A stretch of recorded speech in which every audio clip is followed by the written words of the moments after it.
Chapter 241, Accident. Something's wrong. As they were heading toward the gate of the underground tunnel, Han Xiao frowned, looked around, and said, "The atmosphere doesn't feel right.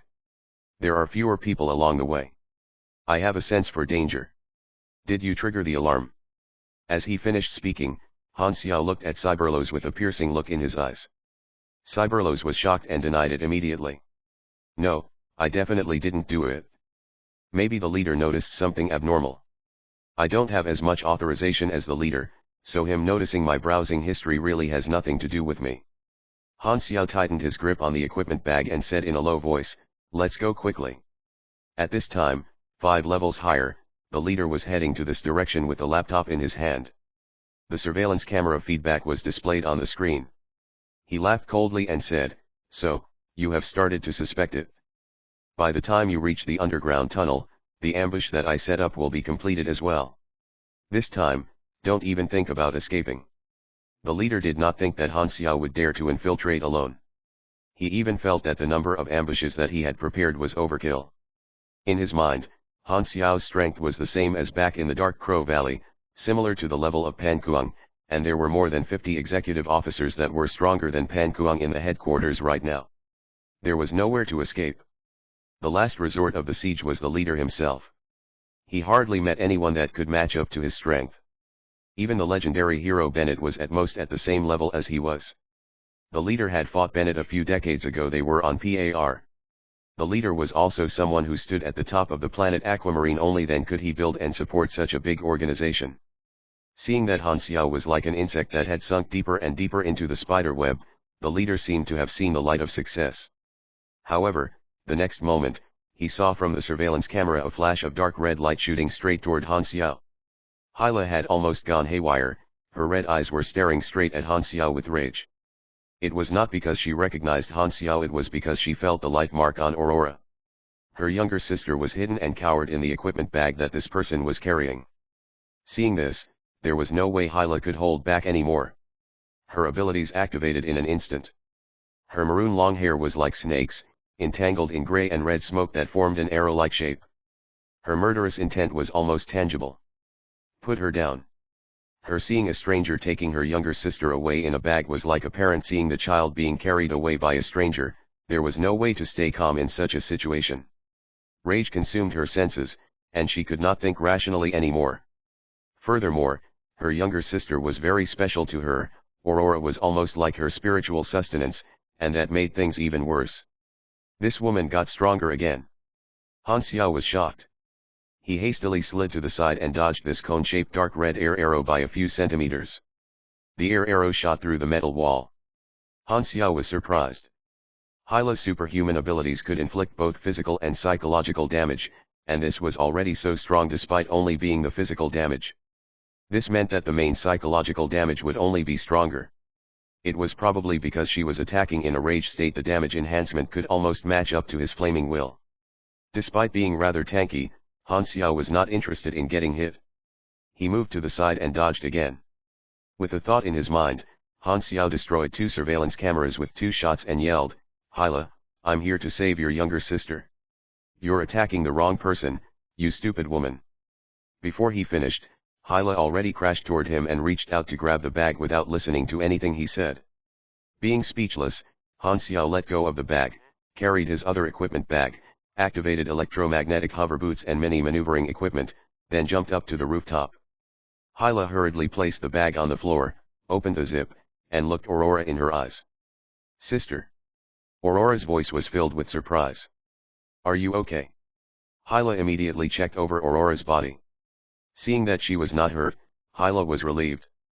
Then she remembered there was still an enemy present. He stood up in a flash and stood in front of Aurora, her face alert and looking like she was ready to fight any time. "Sis, you misunderstood." Aurora struggled to get her head out of the bag and yelled, "That uncle is here to save me. I don't know him at all." Hyla was still cautious. "He said he's Uncle Zero." Hyla was stunned. She could not believe it. "Zero. It's me." Han Xiao did not hide anymore. The alarms all across the bases were ringing. He knew that he was exposed. When Hyla suddenly appeared, he already knew that things were not pleasant.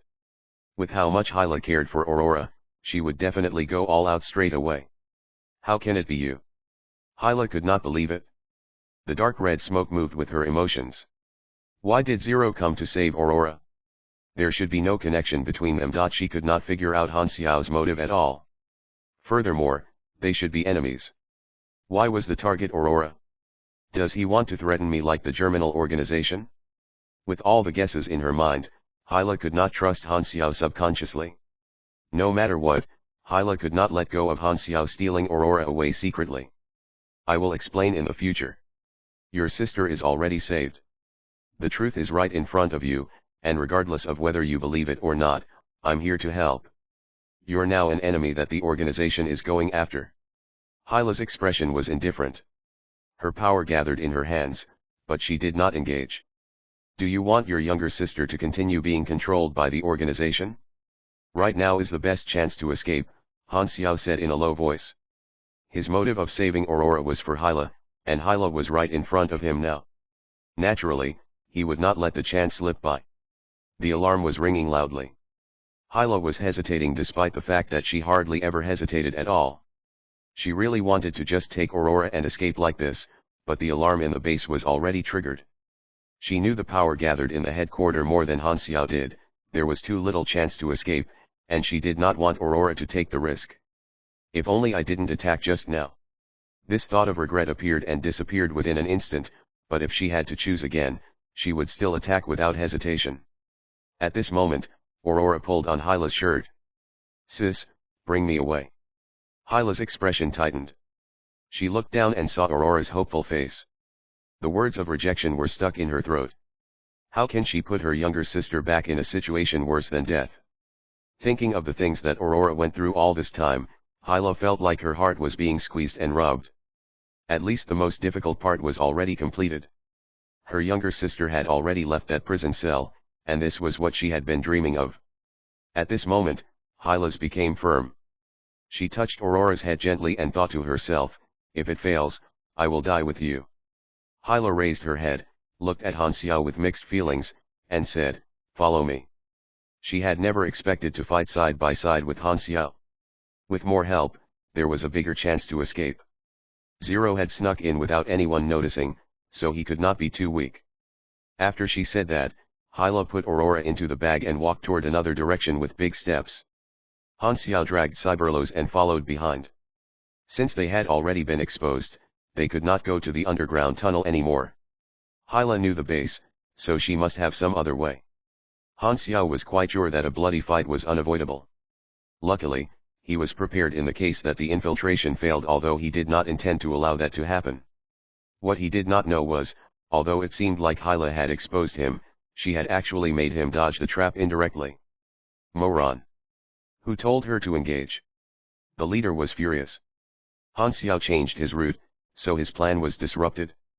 Han Xiao was now more cautious, and the leader's siege had not yet fully formed.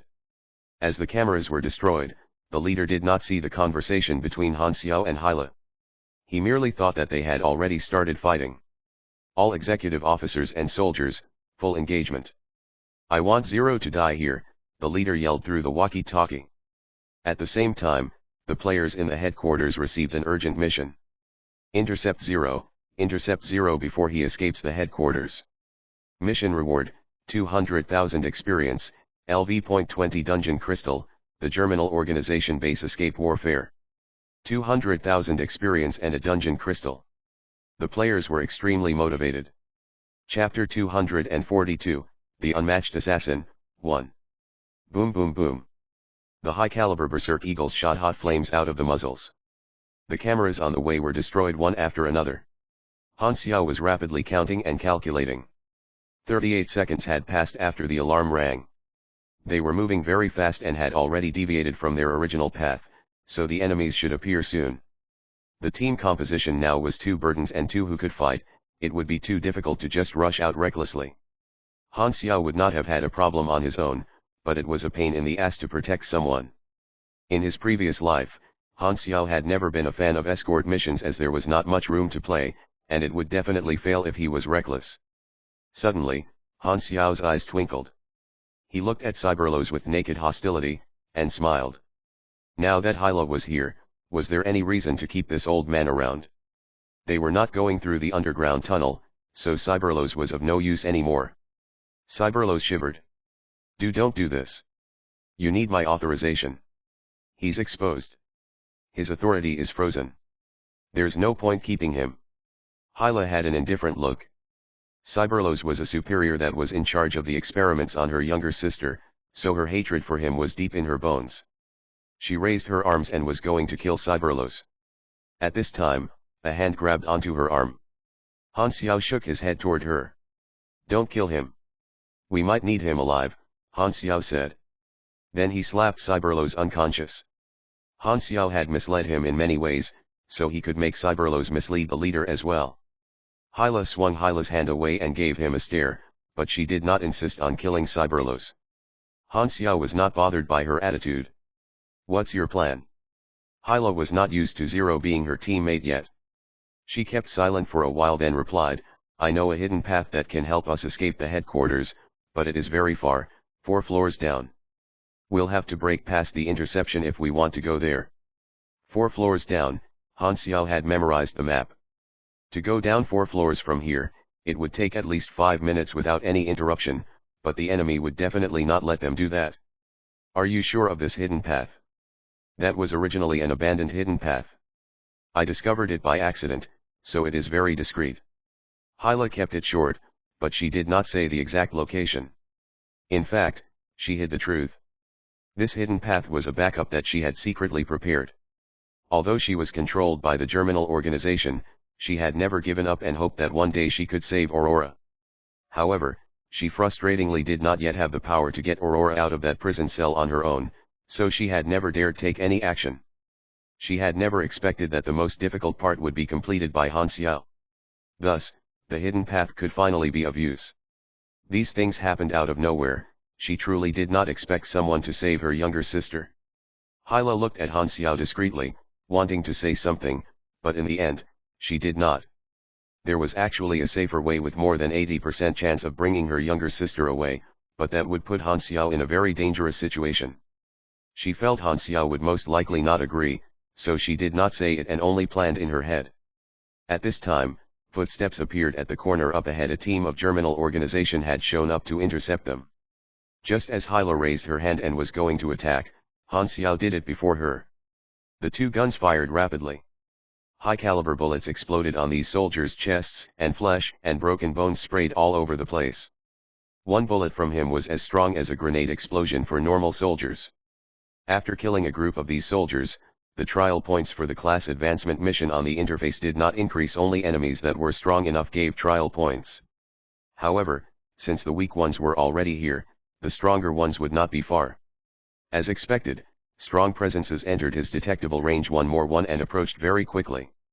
You don't attack, protect your younger sister. I will deal with the enemies, Han Xiao said. Hyla frowned and said worriedly, can you? Even I don't have confidence in beating these executive officers. Shut up and watch. If you didn't attack, I would have already escaped. Han Xiao was not in the mood to explain to her at all. Hyla's expression froze.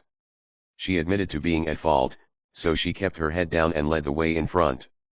The leader was heading toward them. The cameras were destroyed, so the surveillance images became black one after another. He could only know the situation through the report from his headphones. Executive officers, super soldiers, and Inhuman teams are now heading that way to surround him, and there's also Hyla stalling Zero. There's no chance for him to escape, the leader thought. This time, a voice of an executive officer came out of the headphones, filled with murderous intent. I have met the target, engaging. The leader was excited. He yelled, no need to catch him alive, kill him right away.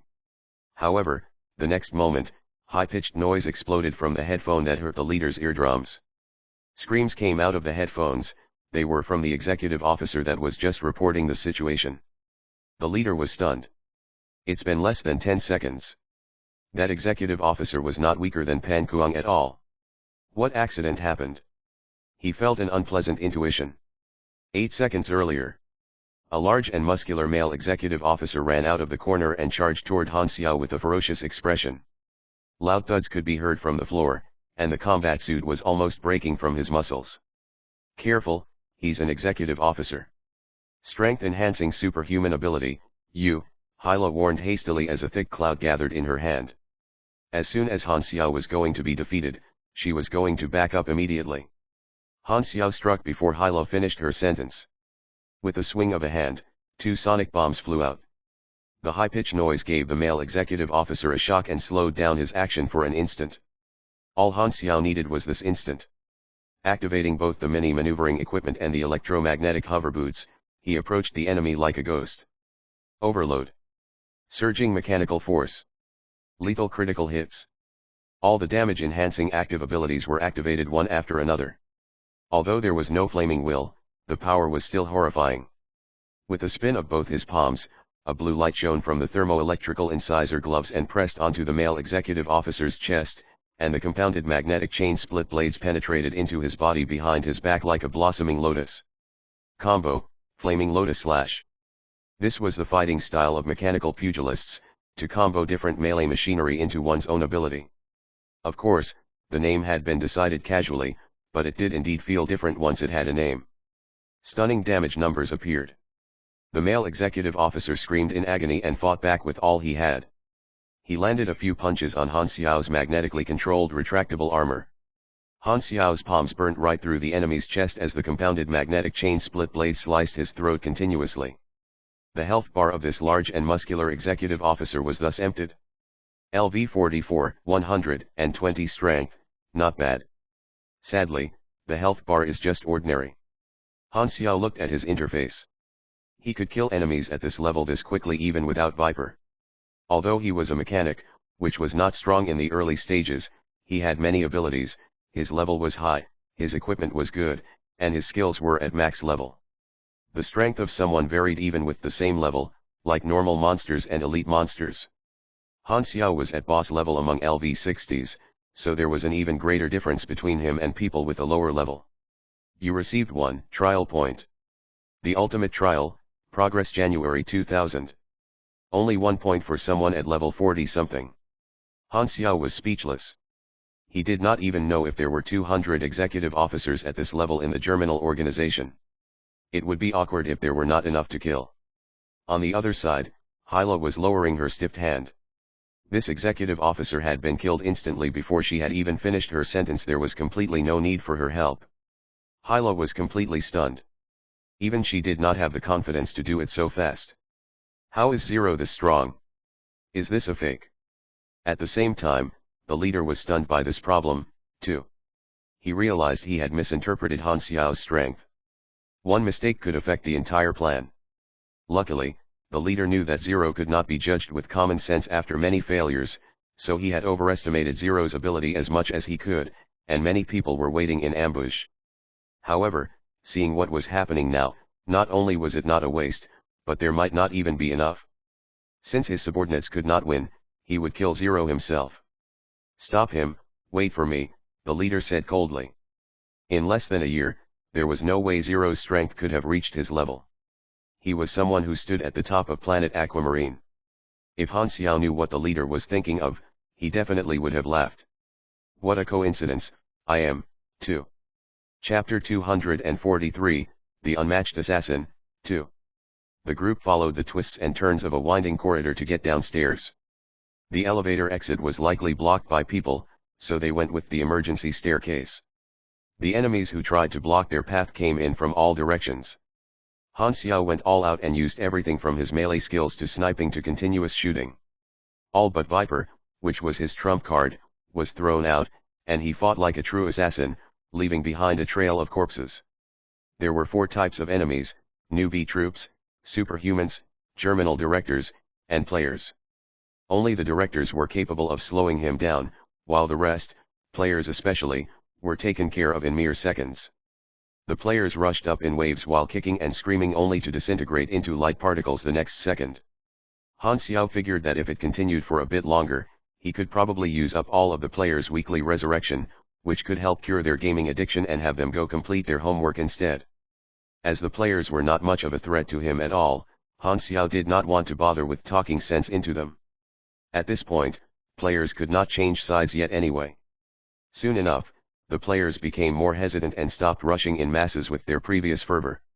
Although players did not fear death, they did not want to throw away their lives for no reason. They realized that the mission reward was only something they can covet but could not even come close to touching. With their current levels, trying to stop this monster of a character was pure fantasy. This kind of feeling when the reward was so close yet so far was akin to constipation, and continuing to rush in would only cause more experience to be lost. There was just no point. In an instant, the players started to back off. Who cares about some required mission? What's so amazing about forcing the tasks? Do you think I care about you that much? Not only that, but when attacked, the interface showed a constant drop in reputation points with the NPC. However, no one really minded this, as no one knew him anyway.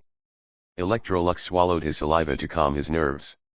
He recognized Han Xiao as the person who gave him the mission, but he never would have thought that he was an enemy, let alone someone as insanely overpowered as this. For a while now, Electrolux had been witnessing one Germinal director after another, all with fatally dangerous tags on them, rushing up to the also fatally dangerous Han Xiao, only to be smacked all over the place like wet cabbage. Electrolux was so scared that he was about to suffer liver problems just from watching. Boolsh *T. Why do they even have the same tag? This is all a scam. Even more fatal than fatally dangerous. Why not just say that you're here to harvest lives? The players could not stop lamenting at the unfairness of it all. The executive officers in the headquarters were by no means weak, but it was a shame that they are pitted against Han Xiao.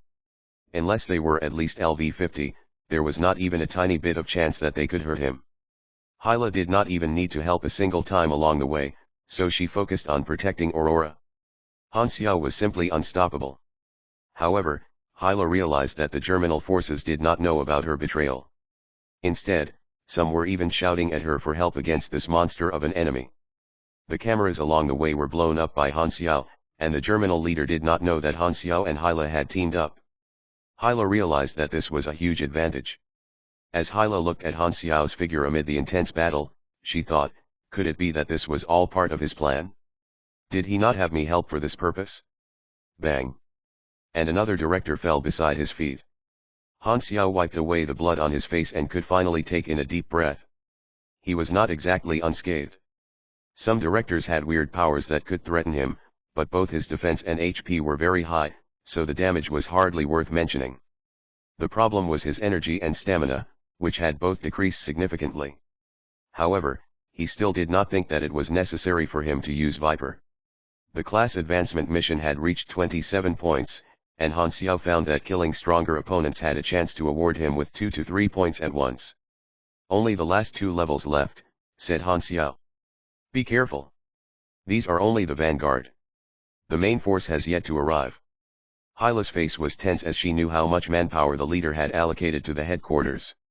Even if Han Xiao did far exceed her expectations with his combat strength, he could not possibly take on a whole army. Hyla was still considered one of the ambushing members, and her earpiece was still connected. However, there was not much use as the enemy's number was too great, and she could not discern any useful information from the overlapping comms transmissions.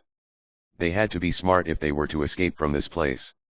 In that moment, Hyla thought of a plan that would basically guarantee her and her sister's escape but would put Han Xiao in significant danger. She pursed her lips together, finally decided before speaking out. I have an idea. Han Xiao immediately replied. Split up, and I will be the bait. Hyla's eyes were then wide open, and her face was full of shock. How did you know? I guessed, Han Xiao said nonchalantly. From the moment Hyla appeared, he had already started coming up with this vague plan, which was why he focused on destroying all the cameras. It was to ensure that Hyla was not considered a traitor, at least not yet in the eyes of Germinal. Hyla could just use her position as a high-level director to escape easily, while Han Xiao could pull all the attention elsewhere. However, this would also mean that Han Xiao would be facing all the danger by himself. Hyla had never thought that Han Xiao would suggest this idea himself. Splitting up is a good idea. Tell me where the secret passage is, and I will catch up with you after I have diverted their attention. Hyla was shocked. They had no reason to trust each other, yet Han Xiao was giving the choice to her. She could not understand where his trust came from. Is he not afraid that I will give him the false directions? However, This dark thought started to take from inside her mind and would not go away. Give him the wrong location, let him be cornered by Germinal and buy even more time. It was as if this voice in her mind was packed with magic, constantly causing her to waver. For Aurora, I will do everything it takes to keep her out of harm's way. Hyla looked down, touched Aurora's face through the bag, and felt the slight tremor from her sister's petite body. She steeled her resolve once again. Room H418. The fourth brick on the floor from the left is the secret passage's entrance. Got it? Han Xiao laughed, seemingly not doubting her words at all as he gently patted the bag with Aurora. Go. Hyla took one last look Han Xiao as she tried to etch his image into her memories before she turned and left with hurried strides, afraid of wasting even a single second. One side of Han Xiao's mouth perked up, and he went the other direction. He took out multiple bombs of different shapes and sizes out of his tool bag and stuck them onto the walls along the way. Since he was trying to get attention, he might as well made it big. Boom. Sounds of explosions came one after another, followed by heat waves that spread out all over the place. The whole headquarters were shaking. Although the actual damage was not much because of the previous work, the tremors could still be felt throughout. Even without the security cameras, one could tell where Han Xiao was just by following the explosions. A large number of troops changed course and were heading straight for him. Just wait for me to kill you myself. The leader was shuddering all over out of rage as he made his way toward Han Xiao. Han Xiao was humming to a tune, and despite knowing there were an army of Germinal troops closing in on him, he acted without any sense of worry nor care because he knew that they were walking right into his trap. After turning a corner, he saw that the path ahead was jam-packed with soldiers. All superhumans with top equipment. With at least 20 of them, they acted like a wall that blocked Han Xiao's way. The one at the front stood out larger than the rest, with every single part of his body aside from the face looking like it was made of metal. This was test subject number 1. 0, do you still remember me? Number 1 said through gritted teeth, his tone full of hatred. You killed me. I became this monster, all to get the power to crush you like a gnat. I will break your limbs just like you did to me. Number 1 roared and pushed with his legs. Power burst forth from the hydraulic press on his exoskeleton, and the ground beneath him shook. Number 1 shot forward like a cannonball, flying straight for Han Xiao's head with his hulking body. The murderous gaze in No One's eyes also contained excitement. He could not wait to exact vengeance to his rival. At the last moment, Han Xiao turned and sidestepped the attack. He then reached out, grabbed No One's exoskeleton, picked him off the ground, and started swaying around him. This was happening so fast that Han Xiao's actions became a blur as a magnetic force penetrated through No One's defense. Number 1 instantly lost any feeling in his right arm, and the upper right portion of the exoskeleton started to fall apart until eventually everything broke off with gear parts flying all over the place, looking like a mechanical power that bloomed. The design of these superhuman soldiers' exoskeleton suits was extremely similar to his lightweight mechanical arm. Han Xiao had also just learned Neural Link not too long ago, and as a magnetic ring mechanic, he could easily assemble or disassemble such equipment at will. So, in a way, superhuman soldiers posed the least threat to Han Xiao. He could easily reduce them down to bare naked bodies. Number 1, who had lost balance, stared at his now non-existent right arm. He could not process what had happened. When he finally came to his senses, his rage soon returned, and he stood up once again with the other arm swinging. It took me everything to get this power. What gave you the right to beat me? Seeing this guy screaming like some dying pig, Han Xiao decided to detach his other arm as well. His legs too. Might as well.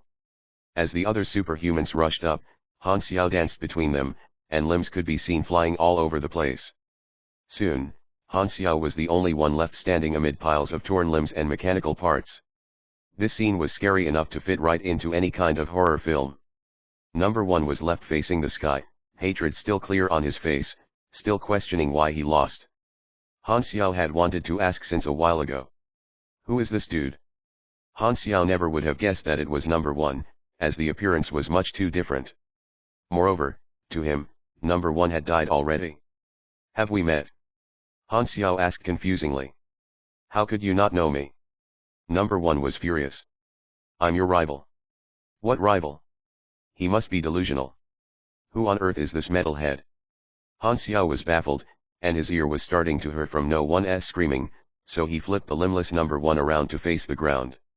It was instantly much quieter. No one's mouth was plastered onto the ground and could only make muffled noises. He was enraged, yet there was nothing he can do except stare at Han Xiao out of the corner of his eye. Gradually, the shining halo faded, only to welcome a curtain of black. Soon after, the sound of security cameras being shot could be heard again. Chapter 244, The Other Hidden Card. Translator, Atlas Studios. Editor, Atlas Studios. The explosion sounds came from afar, and Hyla's face tensed up. She knew that Han Xiao had Germinal's attention for the moment. A large group of troops were quickly approaching, and when the executive officer saw Hyla, he frowned.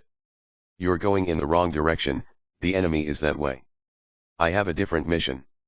Hyla had once again put on her usual ice-cold expression as she waded through the group of soldiers and hurried off in the opposite direction. They passed over 10 groups of Germinal reinforcements along the way, but Hyla did not dare stop moving. Thankfully, the most people did was give her a confused glance, and none tried to stop her. Everything happened so suddenly that Hyla's betrayal had not been exposed. Even though she had a strong will, she was still secretly glad at how Han Xiao had reacted in time and destroyed all the cameras, giving them this advantage. Only things that had to do with her sister could move her emotions. The Germinal forces faced no opposition as they rushed to get to the floor that Zero was on. However, no one was to be found. Hyla also started to destroy all the cameras along the way to prevent the discovery of the secret passage. When Germinal came to their senses, Aurora would have long disappeared. After she finished her precautionary measures, Hyla opened the door to the passageway and entered while carrying her sister. It was a pitch-dark and narrow tunnel, and one could only move forward by crouching. Once she closed the door, all the noise from outside suddenly disappeared. Silence permeated through every nook and cranny, and the tension also started to drop along with Hyla's previously heightened heartbeat as she calmed down. Hyla could finally take a deep breath and relax. Now that they were in the tunnel, the escape plan could be considered almost successful. As her bag was wriggling around, Hyla unzipped it and Aurora's tiny head popped out. "Have we escaped?" Aurora asked as she looked around curiously. "Almost," Hyla replied as she lovingly touched Aurora's head. Aurora then went back into the bag and hid her face inside, only showing her 2 big, round eyes, as she suddenly asked, "Where's Uncle Zero?" "We will wait for 5 more minutes." "He should be here soon," Hyla said after a pause. Aurora cocked her head and asked again, "Sis, Uncle Zero seems really strong, right?" "He's all right." Hyla did not want to give a clear answer. "Sis, why did he come save me?" "How would I know?" Even as Hyla said that, her hand subconsciously reached for the photo in her pocket. She remembered that Zero had once seen this photo back in his training base. It could not be. But back then, Zero did not even have time to protect himself, so why would he remember this inconsequential thing, even to the extent of carrying out this huge rescue plan? Unless he really did have the capability to see the future. Hyla shook her head, she still could not figure out his motives. All she could feel was fear and respect to this mysterious figure, who single-handedly devastated the behemoth that was the Germinal organization. To think that he had once been that weak little trainee back in the base but had now risen to such heights in such short amount of time. She could only sigh at this. The world truly worked in mysterious ways. "Sis, Uncle Zero. Stop mentioning him." Hyla got a little bit annoyed. Although he did save her sister, for some reason, she felt some sort of unexplainable familiarity with this Zero. It was as if she had met him somewhere else after he escaped from the base. However, that should not have been possible. "But sis, you usually spoke so highly of him and even praised him whenever you told me stories about him." Aurora felt wronged. "Nonsense," Hyla said as she gently pinched Aurora's cheeks. At this moment, a third, odd-sounding voice spoke out in the cramped and lightless tunnel. "Did I hear that right? You were praising me?" Hyla turned in an instant and was just about to send out her powers before a powerful force squeezed her hands and brutally pushed her against the tunnel wall. With the help of the red lights, she was finally able to identify the owner of the odd voice. It was Han Xiao, who was supposed to be outside fighting still. "Why are you here?" Hyla was shocked. Han Xiao let of his hands before laughing lightly. "I'm everywhere." Hyla relaxed and called back her powers while making a face. She remembered clearly that the tunnel door was opened and closed only once. How did Han Xiao manage to get in? Did he go through the walls? Han Xiao laughed and said nothing. When he took the initiative to propose splitting up, he had already made a simple but effective plan in his mind. Of course, he would not gamble on Hyla telling him the real position, so he had then been left with two choices. The first was to leave simple tracker on Aurora's bag, while the second was a character card that had never used. The Dion card obtained on the Western continent had a special stealth ability. Although he was very strong, he was not willing to be encircled and ganged up on for no reason. His main goal was to get out of the Germinal headquarters. So, after he taught number 1 who was boss, Han Xiao went and blasted all the cameras at the intersection, giving Germinal the idea that he was in the area before he activated Dion's character card and backtracked along the original way. Regardless of the truth of her words, she must have been headed to the real passageway. The character card's ability name was You Can't See Me. As the name suggested, Han Xiao simply waltzed along the way without anyone taking notice of him. The enemies were then all baited to the intersection where Han Xiao had been without knowing where he had disappeared to. Han Xiao simply followed Hyla and jumped into the tunnel together with her. What surprised the great technician Han, however, was that Hyla had actually given him the correct directions. Both the room number and the floor tile location were correct. To be honest, when they were about to split up, Hyla's fishy look had made him almost think that he was going to be sold out, but the result was unexpected. In truth, Hyla had also struggled with this, but she had finally decided to give Han Xiao the right information. Han Xiao did save Aurora, and if she had lied to him, she would not know how to face her sister. Although a part of her kept tempting her otherwise, she finally abandoned such thoughts and told him the truth. Compared to Goddess of Death in Han Xiao's past, this Hyla had not been consumed by darkness, and her heart was still illuminated by the stars and moon that was Aurora. Han Xiao originally thought that if Hyla had sold him out, if he suddenly appeared again, Hyla would be very embarrassed and even owe him a moral favor. However, since she did not, Han Xiao could not help but look at her in a new light. Although he was prepared, no one would want to be betrayed, and his mood was instantly better. "Brat, what kind of stories did you sister tell you about me? Let's hear them." Han Xiao finally got to ask this question. Aurora was about to politely answer, but Hyla cut in expressionlessly and said, "Stop wasting time. This is only the first part of the secret passage. We still have to get to the abandoned underground tunnel. Let's go." Hyla led the way with Aurora and took off with enthusiastic strides. Han Xiao shook his head and was about to follow when he suddenly remembered something. "Ah! I forgot to ask the old man what Aurora's brainwashing code word is. Oh well. Let's just get out of here first." On another side, tens of thousands of Germinal troops had gathered and were searching for Han Xiao around the area where he disappeared. Reporting to leader, target was not found. One by one the executives brought in the same results. The leader was furious, and he held his hands so tight that his gloves started to rip. "This is where the cameras last caught him. How could we not find him?" "That's right, I saw him walk down this way," number 1 said as he lay on the ground to one side, his face full of resentment, as the researchers helped reattach his limbs. "Just find him," the leader roared as he slammed his fist on a nearby wall. With a bang, steel and concrete components ripped apart and flew out as if they were made of paper. The executives were frightened and had no choice but to continue searching. The leader originally had thought that Han Xiao was trapped and had been cracking his knuckles to get ready to beat Zero up for all the grievances that he had caused the organization. Now that there was nothing to vent his frustration, the leader was feeling a sense of loss that was making his chest feel like it was going to explode. Every time he dealt with the Zero, it had ended in failure. The leader could hardly tolerate it anymore. He glanced at the scattered parts of the super soldiers on the ground and cursed them for being so useless in his mind. He took out his laptop and made another search. It was then that he found something odd. All the cameras in the lower floor had also been destroyed. Could he have accomplices? The leader tapped the keyboard and quickly called up the interface. He soon found a new lead. The camera records in the A4 area seemed to have been modified. He suddenly thought of something and quick gave his orders. "Send someone to A4 to investigate." Soon, news came back. Security measures had been shut down, the guards have been killed, and the little girl had been taken away. In that moment, the string of information from Aurora's disappearance, the destroyed cameras, and Hyla's absence in the previous battles to stop Zero started to make sense. They had been fooled. Hyla, you traitor. The leader suddenly realized what had happened and was so enraged that the sound of his teeth gnashing together was like steel grinding against each other.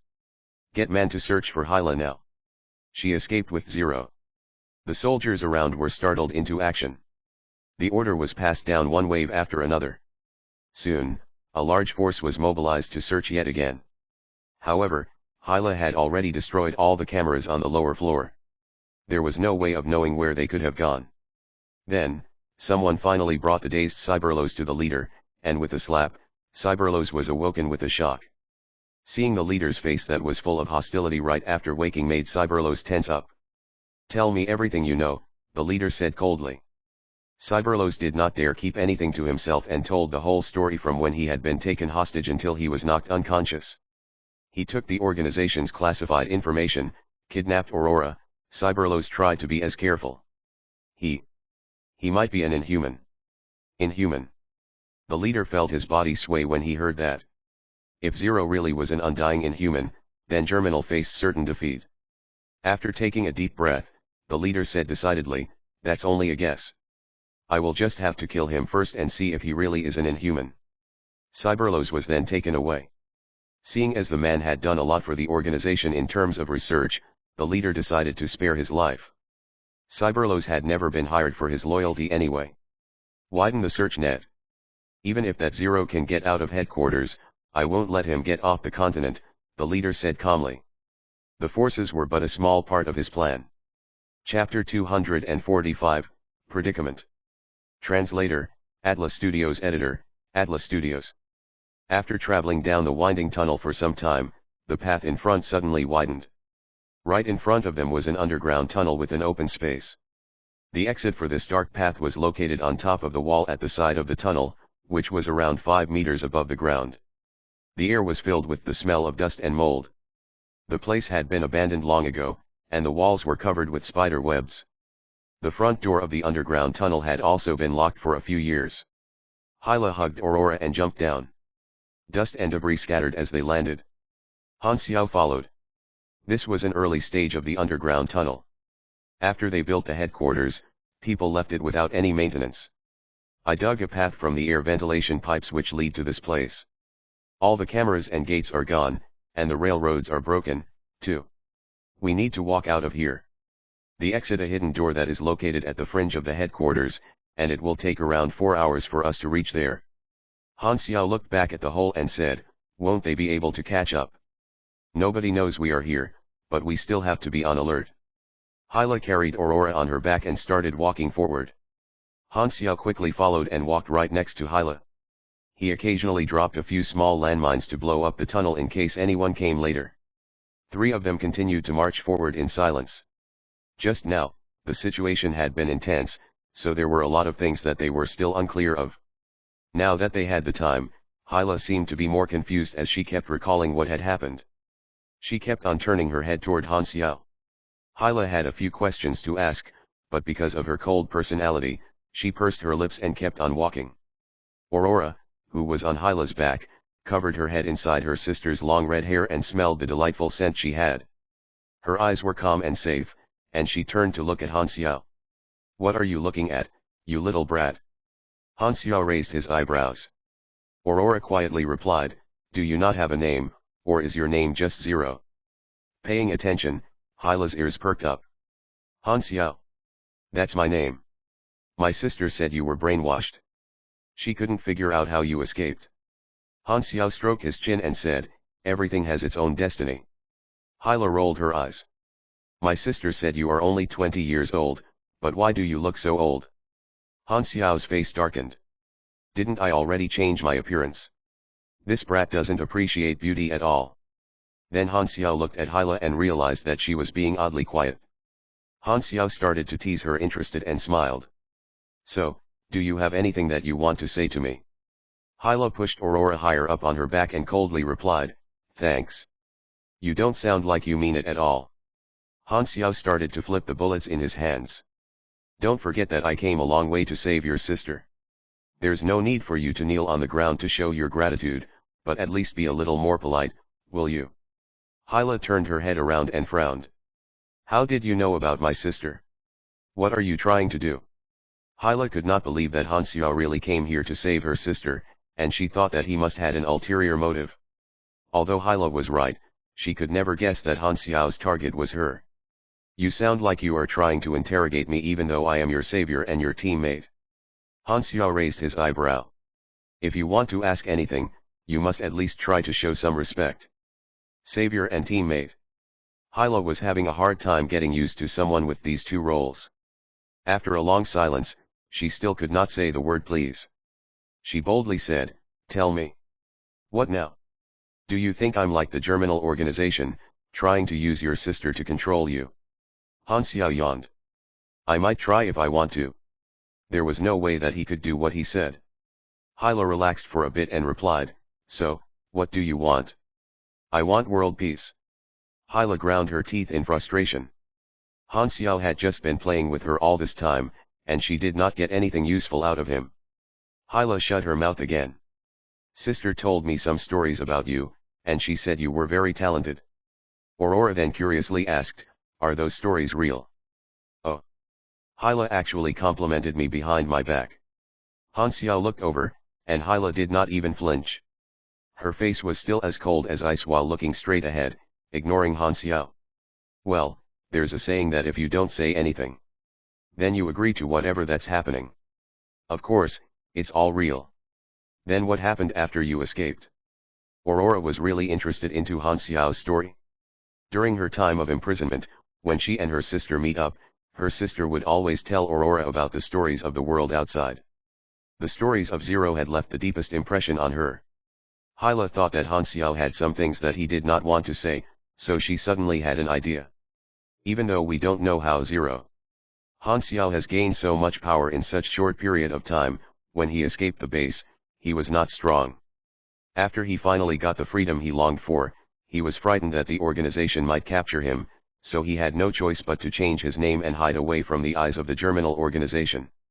He never showed himself and only gathered information in the dark, and the organization could not find him." Seeing that Han Xiao remained quiet, Hyla thought that she must have guessed it correctly. After working for the Germinal organization for years, she knew the consequences of rebels, and Han Xiao must have had a difficult past during his time hiding from the organization. After a few sentences, Aurora slowly fell asleep. Her body was weak, and the intense journey quickly drained her energy. Han Xiao and Hyla also stopped talking and focused on the journey ahead. After 3 hours of silence, they reached a part where the tunnel was blocked, and the exit was right above their head. Han Xiao and Hyla stepped on the shattered rocks. Hyla's hand swept over the ceiling, and she found a lever. After she flipped the lever, cracks suddenly appeared and formed a square, and dust started to fall from above them.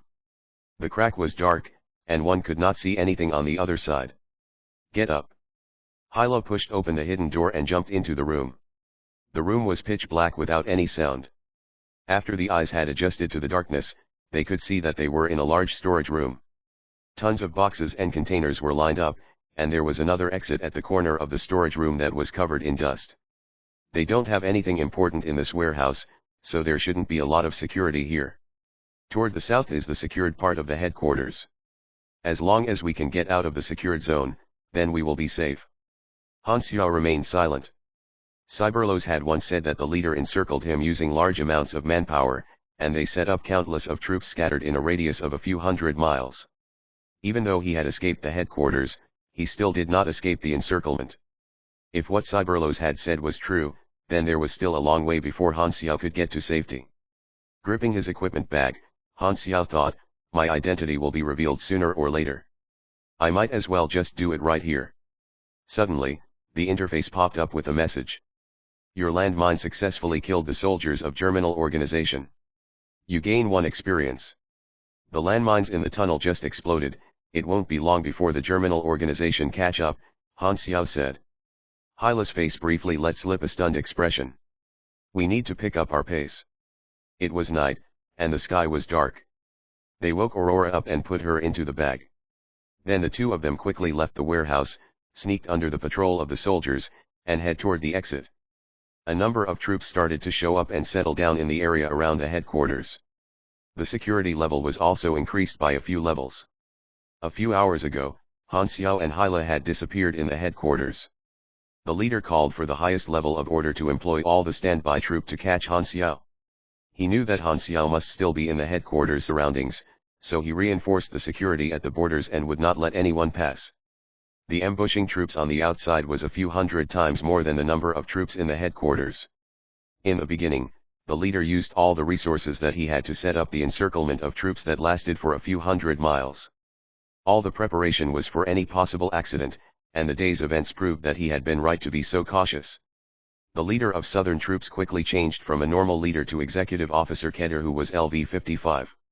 To target the powerful growth that Han Xiao had, the leader also employed the veterans and executive officers. There were more than 10 executive officers, a dozen super soldiers, a few hundred Inhumans, and a few thousands common soldiers that followed after Keter. In the chaotic battlefront, Keter was receiving orders from the leader. The headquarters have already found the location of the target and have started a blanket search operation. There is a high chance that the target is heading toward you. You are authorized to fire at any suspicious object in the battlefield, and you are authorized to kill on sight. Do not let him get away. If he dares to come toward me, he will die, Keter replied. How about Hyla and her sister? They betrayed the organization. If they resist, kill them all. The leader's voice was deep. 0 was the number 1 enemy. Even sacrificing Aurora would be worth it. Chapter 246, I Am Black Phantom. Dark clouds covered the sky, and the moon and the stars were nowhere to be seen. The ground base was brightly lit, and columns of light tore through the surrounding darkness. The guards were searching everywhere for something, and armored vehicles rolled past one after another with their loud engines blaring through the still night.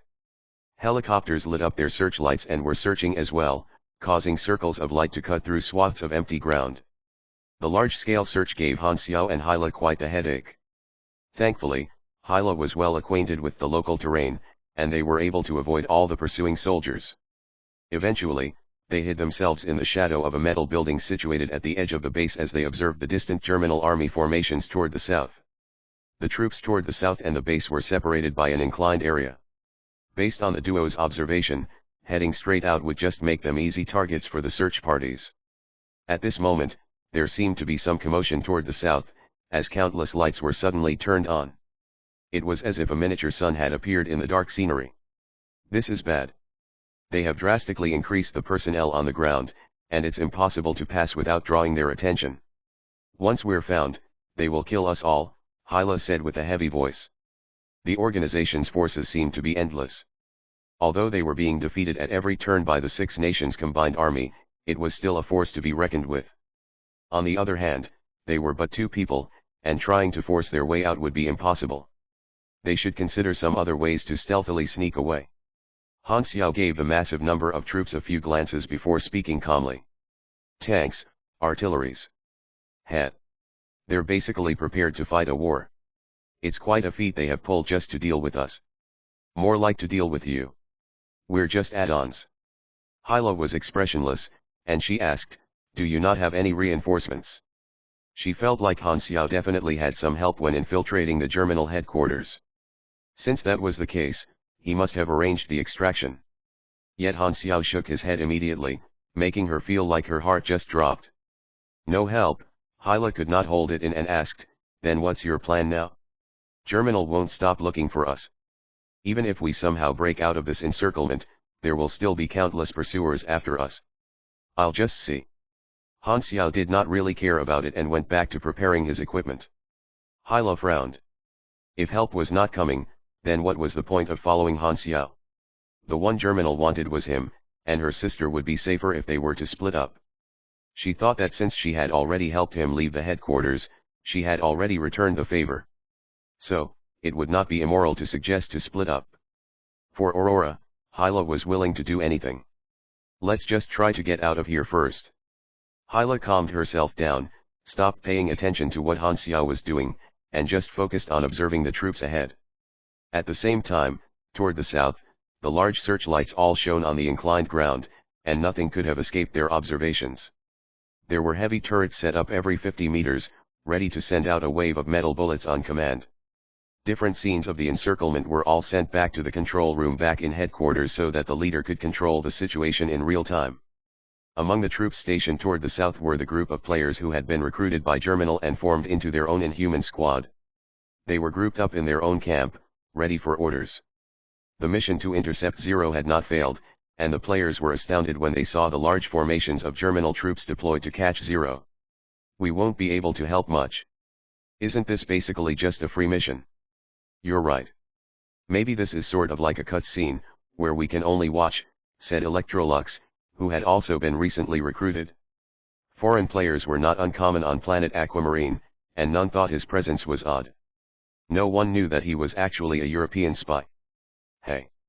Do any of you know anything about Zero's origins? A player with the ID White Hunt said, I do. The moment he spoke, the crowd was interested and started to throw in more questions. White Hunt, a top player from Temple of God, had obtained information from the Guild of Gods, which was why he came to Germinal to trigger the Intercept Zero mission. As he described the process of how Zero single-handedly manipulated events to hinder Germinal's activities on the planet, the other players could not help but be shocked. Sounds like an amazing person. Doesn't he sound like a character from the main storyline? He escaped from the original Germinal base by himself and has now sent the organization to the brink of collapse. He must at least be a legend on this planet to be able to manipulate massive wars like this. Maybe he's planet Aquamarine's protagonist. Oh no.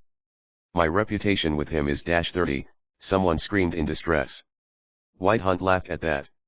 Although he may be a character in the main storyline, he shouldn't be someone we will have to interact with in the future, or else we wouldn't have lost so many reputation points just from being his enemy. The crowd nodded at that. Strong but unimportant NPCs were not unheard of in the game. Since they would not be interacting, having reputation points with him would not do much for them. After some observation, Hyla finally said, this path is too dangerous. Let's try another place. She heard noises behind her as she said that. Han Xiao seemed to be preparing some sort of equipment while he explained, the search parties have already narrowed down all the possible escape routes. The longer we wait, the more dangerous it is, and it's the same everywhere. Then do you have an idea? We rush them. Frowning, Hyla answered without looking back at him, the enemies are too many, even if we take out several hundred, we will still eventually fall to their human wave tactic. Only death awaits us if we charge in like that. Let's look for an opening.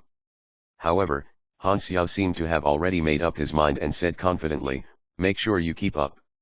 Hyla was going to question where that confidence came from when she heard some sort of machinery activating behind her. She turned around and was shocked by what she saw. Han Xiao's appearance was completely different. She was now looking at a streamlined suit of jet black mechanical armor with faint blue lights glowing through the gaps of the suit. This breathtaking scene brought about an abrupt realization. This figure, this suit, there was no doubt. It was way too famous. The whole Germinal, no, the whole world knew him. Black Phantom. Hyla could no longer hold her calm and had a look of disbelief on her face. At that moment, she realized what had happened.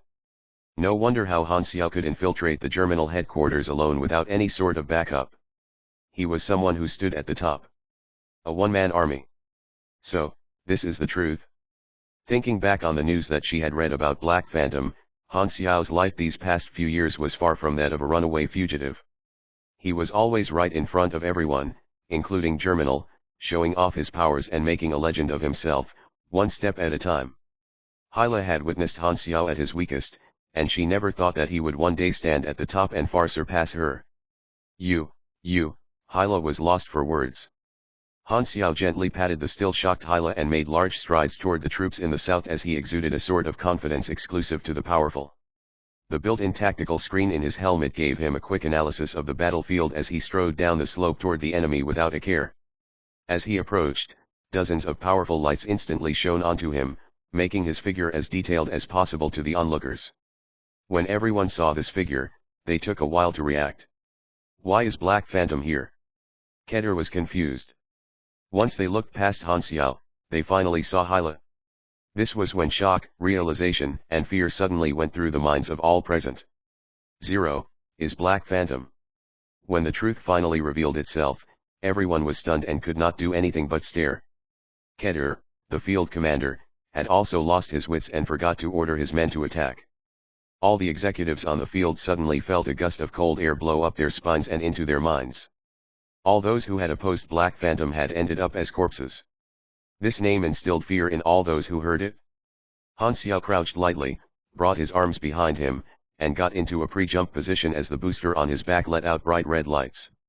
The sound of a spinning turbine got more and more intense, and the faint blue light that filled the lining along his suit sent energy all over his body. The mechanic muscles grew in size as the suit entered the strengthened state. Boosters appeared on his waist, behind his arms, legs, and between the gaps in the suit. These boosters released an invisible force and bended the air behind Han Xiao. Back in the shelter, Han Xiao had made countless modifications to Viper and added a number of modules. It was now much stronger than before. This was the advantage of being a mechanic. Even as other classes started to face bottlenecks, he could always continue to upgrade his equipment and steadily increase his strength. Attack! Attack, now! Keter finally reacted and roared his commands. His men were startled into action and started to lock the machine guns onto Han Xiao. Yet, right before they could open fire, a huge boom sounded as Han Xiao exploded off the ground and sent dirt flying everywhere like an artillery shell as he slammed into where he was currently standing, in a smoking crater. Han Xiao launched himself forward and slammed violently into the nearest enemy formation, using himself like a cannonball. One after another, the Germinal soldiers were sent flying broken into the air. At that moment, terror and chaos descended upon the battlefield. Chapter 247, The Real Deal. Han Xiao tore through the enemy formations like a hot knife through butter. There was a constant stream of clinking noises as the bullets that were shot at him were reflected off of his high-level armor. He kicked away a Germinal soldier, stole his machine gun, and opened fire at the others around him as the gun was surrounded by a faint blue light that greatly boosted its power and rate of fire. The barrage of shots was also triggering the effects of lethal shot one after another. Kill confirmation messages flooded through his interface as the Germinal soldiers fell in swaths. The nearby troops quickly filled in the gaps and tried to surround Han Xiao. A dozen or so grenade launchers were fired and drew parabolas across the battlefield toward Han Xiao. Yet, before the shots even reached him, Han Xiao stepped to the side, leaped into the air, and took off with the reaction force from the blasts. Boom! All kinds of tanks and artilleries fired at Han Xiao, and explosions roared through the night as the smell of gunpowder permeated the battlefield. It was as if a small-scale war was being waged against Germinal, but Han Xiao was their only opponent. Viper's upgrades along with his skills and talents made Han Xiao unstoppable as he ran straight through explosions. Not even the heavily armored vehicles were spared from his rampage.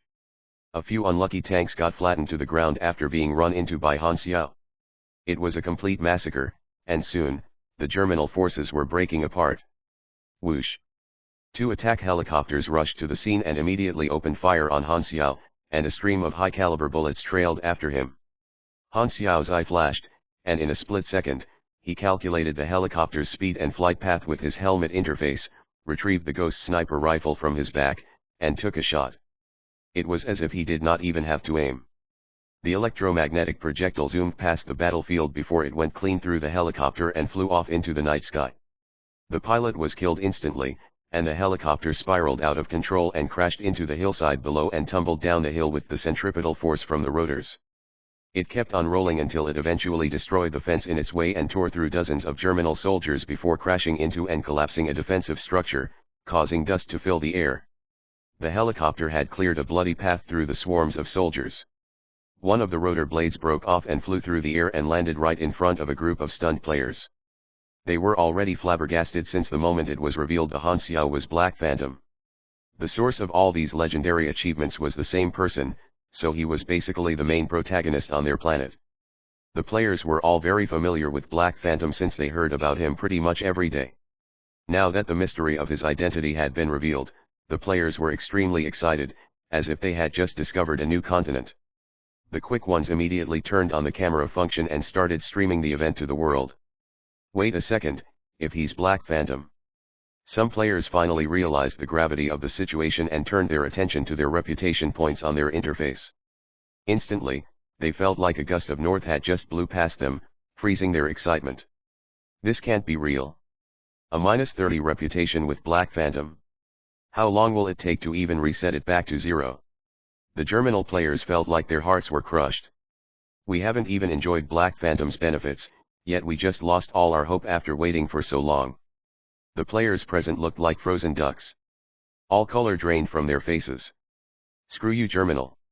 Give me back my youth." When Han Xiao saw this, the corner of his mouth perked up.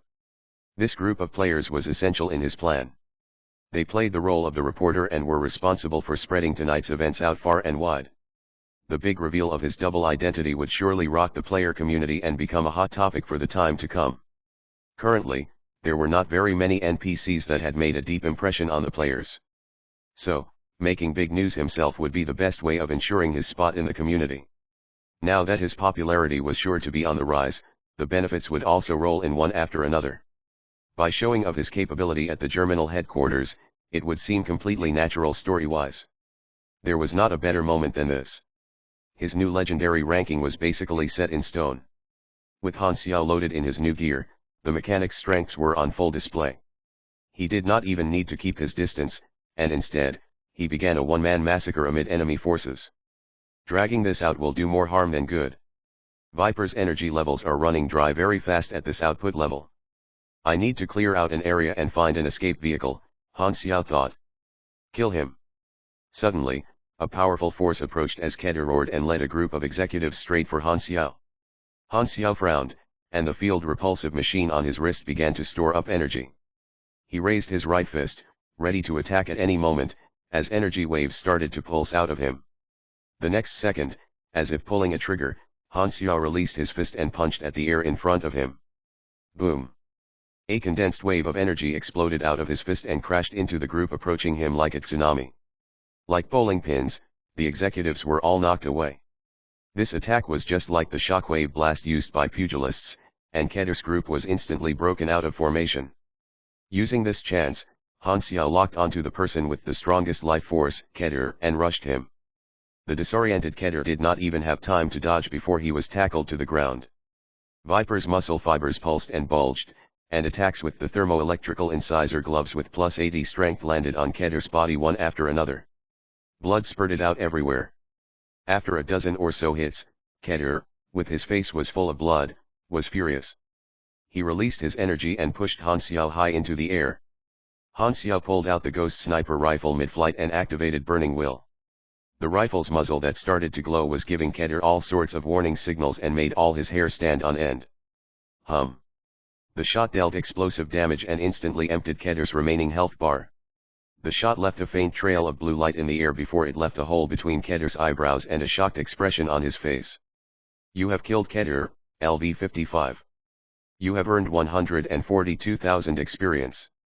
You have earned 25 trial points. Level 55 enemies actually drop so many trial points. Han Xiao was overjoyed. For the half-minute or so after eliminating the strongest Germinal member in the area, it was as if Han Xiao turned on his grasscutter mode. He just mowed through the rest of the enemy forces. Like a human bomb, he obliterated anyone who stood in his way. A C-class superhuman was enough to go against armies on their own. Only by demonstrating overwhelming strength could he rise up in popularity and fame. Han Xiao cleared out a large patch of the battlefield like a human tactical weapon strike, and it was as if a smoking, bleeding hole had been left in the heart of the Germinal base. Almost certainly a mortal blow had been struck here. He really went and rushed them. Hyla was shocked, but she still did not forget Han Xiao's instructions and followed behind, carrying Aurora. After stealing and boarding an armored SUV, Han Xiao smashed his foot onto the gas, and the exhausted trio drove off into the night after smashing past the roadblocks. The players received mission failure notifications, yet nobody really even cared at this point. They were still trying to process the fact that Black Phantom was zero. The control room back in headquarters was so quiet that one could hear a pin drop. Everyone had witnessed the chaos from the screens. The leader's chest rose and fell rapidly, and even though he was putting on a poker face, everyone present knew that he was enraged. I kept sending people to search for him. Yet, I never thought that he never tried to hide. The leader felt a suffocating feeling and felt like he had been played like a fool. His assistant to the side asked warily, Do we chase? We chase. Summon back all the executives still out on the field, the organization's strongest military force, and all the reserve forces. Lock down all areas and kill on sight. Short-range missiles are authorized. At around the same time, the videos that were posted by the Germinal players were starting to cause waves on the forums. Chapter 248, Shocking the World, 1. The post titled Shocking News. The man behind the war was actually, instantly shot to the top of the Planet Aquamarine forums. The players on Planet Aquamarine back then had all of their attention on the war between the Six Nations and the Germinal organization. Being able to participate and contribute in this world-shaking event allowed them to be truly immersed in the game. And this was also when the post revealed that Zero was the person who had manipulated events behind the scenes and single-handedly caused this war. Some players remembered that the Germinal organization had put out a massive bounty for Zero, and they felt intrigued by this character. This kind of plot where an organization's traitor was able to turn around and cause massive damage to the organization was very compelling to many people. He had to be the key character in the main storyline. The post detailed the things that Zero had done against Germinal up till now, but when the players thought that was the end of the post, they found out that there was even more information at the bottom, information on Black Phantom. The post's author did not give any explanation and simply listed Black Phantom's achievements as well. The players were confused but patiently read through it as there was no harm in understanding more about Black Phantom. But everyone's face changed when they got to the last line, Black Phantom and Zero are one and the same. What? They're the same person? Many players doubted the authenticity of this information. However, the post also came with a recording of Han Xiao rampaging through the Germinal headquarters, shocking the players when they watched it. The players were not too familiar with Zero, but it was a whole other story when it came to Black Phantom. Ever since the start of the open beta, this NPC had provided them with countless benefits and interacted with them countless times. When the players watched the recording of Black Phantom wreaking havoc in the Germinal base, they felt an odd sense of familiarity, and they had the impression that this was something that only Black Phantom would do. Now, his identity had been exposed. He was Zero and also Black Phantom. His name was Han Xiao. Zero's past and Black Phantom's achievements complemented each other perfectly and created an image of a character who, after losing everything to Germinal, escaped from the organization's evil grasps. He never gave up to his miserable circumstances but only slowly grew stronger and gradually worked toward toppling the gargantuan organization that had wronged him before he finally swept the whole world into war. This story sounded as if it came right out of a Hollywood film. Hero stories always sold well, and Han Xiao's badassery had already firmly placed him on top of a pedestal in the players' hearts, while Germinal was immediately seen as the planet's antagonist. Although there was not any true right or wrong in this world, people had already grown used to taking sides. Having two extremes was much easier to understand. Players stopped caring about Germinal's ideology and took Han Xiao's side as they had already thought of this NPC as one of their own. This post's popularity exploded in a never-before-seen manner, and it felt like a historical moment for the players on Planet Aquamarine. The upvotes were increasing by tens of thousands every second, and instantly, it took one of the top 10 spots on the Galaxy Forum's trending posts ranking. Just as Han Xiao had thought, the combination of his two identities, when revealed, caused a chemical reaction and pushed his popularity onto a new height, further consolidating his position in the players' hearts. Interacting with players was something he had focused on doing ever since the open beta, and he was now seeing the fruits of his labor. The tiny spark that he had started several months ago had now turned into a raging fire with the reveal. The players were the first to know about the news that get posted on the forums, and now, Han Xiao's group had just escaped from the Germinal base. Their vehicle rolled over the rough landscape of Andria under the darkness of the night, gradually getting further away from the base until it was but a dot on the horizon. Han Xiao, who was driving, had not unequipped his suit, but he opened up the mouth hatch. He lit up a cigar and started puffing smoke in and out his mouth, giving off the vibe of an old truck driver, as he held the steering wheel expressionlessly. The car stopped abruptly and caused rocks and dust to fly everywhere around it. Switch. You drive. I need to give the car some anti-radar modifications. I have no wish to be blown up from the air by missiles. Han Xiao pushed open the car door and got out before maxing out SUI, anti-radar coating and camouflage paint in his interface. He also took a glance at the advancement mission. His progress was 72/2000. This was normal as advancement missions were often long-term goals. Hyla closed her eyes and took a deep breath before she got out of the car and supported herself with the side of the car to suppress the nauseous feeling welling up in her stomach. Although it was almost unbearable, she had to admit that under their previous peril, Han Xiao's driving had made her feel safe enough. Aurora, on the other hand, was fast asleep in the back seat and was completely unbothered. Han Xiao saw this, scoffed and said, "Your sister will definitely get further in life than you." Hyla did not even bother with replying and got into the driver's seat. As she watched Han Xiao taking out all sorts of gears and parts to attach onto the outside of the car, she said, "We're still in Germinal territory, so we shouldn't take the large roads. However, driving through the wilderness will take 8 to 9 days before we can get to safety. Not to mention, the Germinal troops that must have been sent to pursue us. They will bring planes, armored vehicles, and even missiles. You can just follow the map and take whichever route you think is safer. You're more familiar with the area, after all," Han Xiao replied without even turning. Now that Germinal knew about his face-changing capability, they would definitely kill all those suspicious. Escaping would not be easy. Han Xiao did not guess wrong. This time, all search parties were equipped with cameras that were connected to headquarters command center at all times to prevent him from masquerading as one of the Germinal soldiers sent to catch him. Once a camera lost connection, the whole squad would be considered KIA. The Germinal organization practically utilized all their forces to chase them, and their only chance of escaping was to run faster and break through the encirclement before they were completely trapped. Not until they had reached the Six Nations territory would they truly be considered safe. Germinal also knew this and would do whatever it took to kill Han Xiao and the sisters off while they still could. Escaping from enemy forces was often the most dangerous, as enemy reinforcements would be endless. Fortunately, Han Xiao had anti-detection measures to prevent them from being pinpointed by their pursuers. Germinal's only way of finding them was to throw in as much manpower as possible. But there was also another problem. Our fuel can only last another 8 hours, and we're completely out of food and water. Moreover, we are also running low on ammunition. We need to find somewhere to resupply soon, or things won't be looking good, said Hyla. We don't need to look for supplies, Han Xiao replied calmly.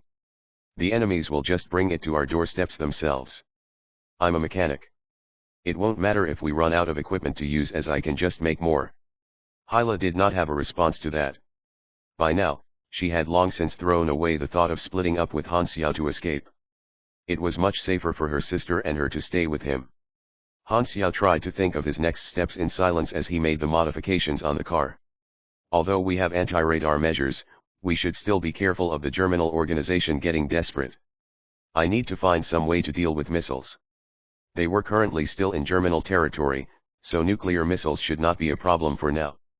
What they needed to watch out for were the countless short-range tactical missiles from the nearby Germinal bases. These missiles would be more than enough to take out the few of them. With their destructive capability and range of up to several thousand kilometers, they were often used to target important enemy structures. As a C-class superhuman, tanking attacks from normal firearms and smaller troops was not an issue, but it was still too early to talk about taking missiles straight on. Superhumans were able to resist attacks based on their energy levels and skills, but there was a limit to how much they could absorb. Taking on weapons of mass destruction to the face would simply be suicidal. A superhuman's body was relatively fragile when compared to those weapons of war. However, this all changed when one got strong enough. A-class superhumans and above were capable of reigning over whole regions in galaxy and were even capable of taking on whole small space battleships by themselves. However, those kinds of characters were few, and although superhumans could get very powerful, it was still impossible to take large armies on by themselves. This was especially so when highly advanced civilizations were involved. Galactic entities had access to terrifying weapons such as electromagnetic and beam weapons. Even a random foot soldier would be equipped with an advanced combat suit. In wide reaches of space, strength was calculated by the rank of one's civilization, more than individual strength. Chapter 249, Shocking the World, 2. The first idea that popped out was to engineer an anti-missile device, and he just so happened to know a basic blueprint for a pure defensive device, which was called Expandable Light Fortress. It could suddenly form a golden shield that protected the target and blocked from explosions and shock waves. There were a variety of blueprints for defensive machinery, and the most common one was the energy shield. However, knowledge on those shields required class advancement in energy studies, and this type of light fortress did not require a high level of skill. One only need the blueprint and some basic understanding to create the design in the blueprint, and the defensive durability would be dependent on the materials used. But Han Xiao quickly dismissed the idea. There was no way he could create any complicated machinery without a lathe. The only thing he could do was modify and improve the vehicle by taking some parts out of the enemy's equipment. Creating a light fortress simply would take too much work. After eliminating the option, Han Xiao had another idea. Anti-missile defense. We'll have to get professionals.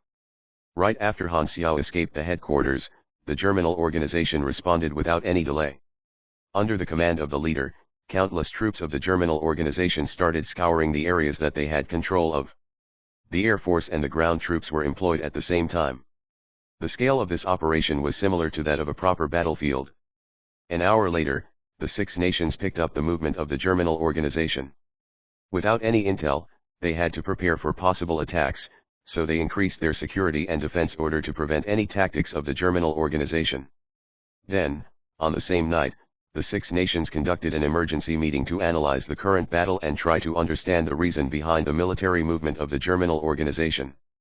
After half an hour of intense discussion, from the evidence that they had, they finally came to the conclusion that baffled their minds. Who are they trying to hunt down? The Six Nations had already pushed their military right in front of the base of the Germinal organization, and they still had the time to waste their resources to hunt down someone. That man had to be very special. The situation was not ideal, and the Six Nations were still debating whether they should stop the Germinal organization's operation. While the enemy of an enemy was often a friend, Raylan, Theseus, and Ordina opposed the idea of intervention in case it was a trap, and they suggested that the Six Nations should keep on following the original strategic plan to ensure a predictable battle. While the commanders were discussing, Star Dragon's commander suddenly received a message from Division 13. His face was shocked as he said, "Everyone please wait, my troops just received important information. The man who is being hunted down contacted my communication division. Please allow me to pass on his message to the main channel." Everyone was surprised. The monitor blinked, and Han Xiao's face started to surface. He used his original appearance, and the commanders quickly recognized that he was Zero, one of the most wanted men of the Germinal organization. The man who kept on providing intel to the Six Nations appeared right in front of their eyes. The commanders around the table were shocked. "Are you the one being hunted down by the Germinal organization?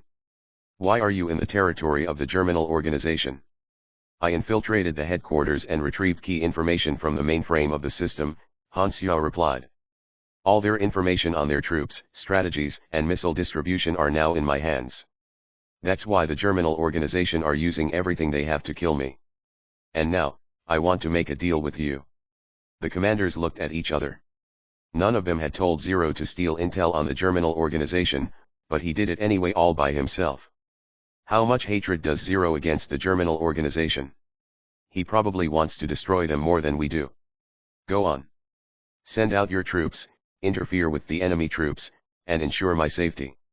Once I am safe, the intel will be yours. Han Xiao prepared to use the intel as a bargaining chip for an exchange of the Six Nations' assistance. The intel was originally going to be sent to the Six Nations, and now they would have to fight for this information. In the beginning, Han Xiao's plan had been to steal the intel and get out without getting found out. However, Destiny's Child's foresight had allowed the leader to set ambush, which disrupted Han Xiao's plan. So, he could only adjust accordingly. Han Xiao did not anticipate the appearance of Destiny's Child, but he was not frustrated since not everything would always go according to plan. He was not afraid of accidents as long as he could adapt to the new situations. An officer said coldly, "You can't prove that you have the intel unless you tell us right now. If you do so, we will consider protecting you. This intel can burn the Germinal organization down to the ground, and this is essential for victory of the battle," Han Xiao replied. "If you do not accept my terms, this intel will be buried with my dead body. No, not only me, but all of your soldiers will die too. If the Germinal organization admits defeat, they might trigger all their nuclear weapons and wipe out everyone. And then, you will question yourself, why didn't you simply accept my offer?" The commanders were anxious as Han Xiao pointed out their main concern. They did not know the quantity or the location of the nuclear bombs that the Germinal organization had. If they could get information on this matter, then they could send out all the agents, elites, and strong soldiers to eliminate this greatest threat. "How can we trust you? To show my gratitude, I just sent out the first documents on the Hands of Death system to Star Dragon's troops. I used to work for Star Dragon's communication agency, and Star Dragon can testify." Star Dragon was pushed to the front of attention. Everyone looked over at Gu Hui, and Gu Hui looked dismal. With an annoyed expression, he nodded, which meant that it did happen. The Germinal organization has a strong security system in place. Even our most elite agents could not infiltrate the headquarters. How did you get through? Another officer asked. Han Xiao tapped his cheek, and his appearance slowly changed. After looking at his face, the commanders of the Six Nation all stood up with chairs rolling away. Everyone froze. This is the face of the Black Phantom. Are you, Gu Hui, who almost fell, stammered with disbelief, Black Phantom? Han Xiao adjusted the image and showed the viper next to his body. 0, Black Phantom, they are both identities of mine. You can call me Han Xiao. Gu Hui's breath quickened. Division 13 did try to send people to track down Zero. The targets were all the homeless migrants, as they thought that Zero could only hide around such groups of people. As it turned out, they had searched in the wrong direction. Han Xiao had never tried to hide, but instead, he had become the legendary killer in the dark net. The commanders could not believe the truth. The Black Phantom was considered an extreme threat in most countries, and no one could find out his true identity.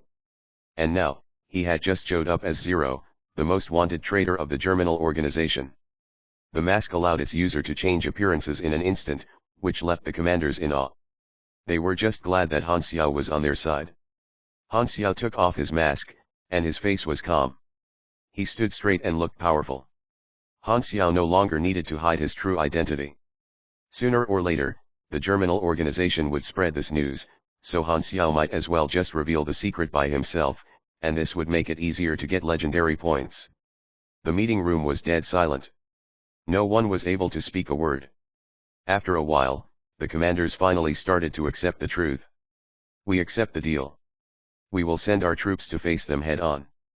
Natural satellite security and anti-missile device will be activated, so there will be no way the Germinal organization and land a missile on the ground. The escort troops might take a while. We do not have any permission in air, so the Air Force might not be able to directly escort you away from the battle.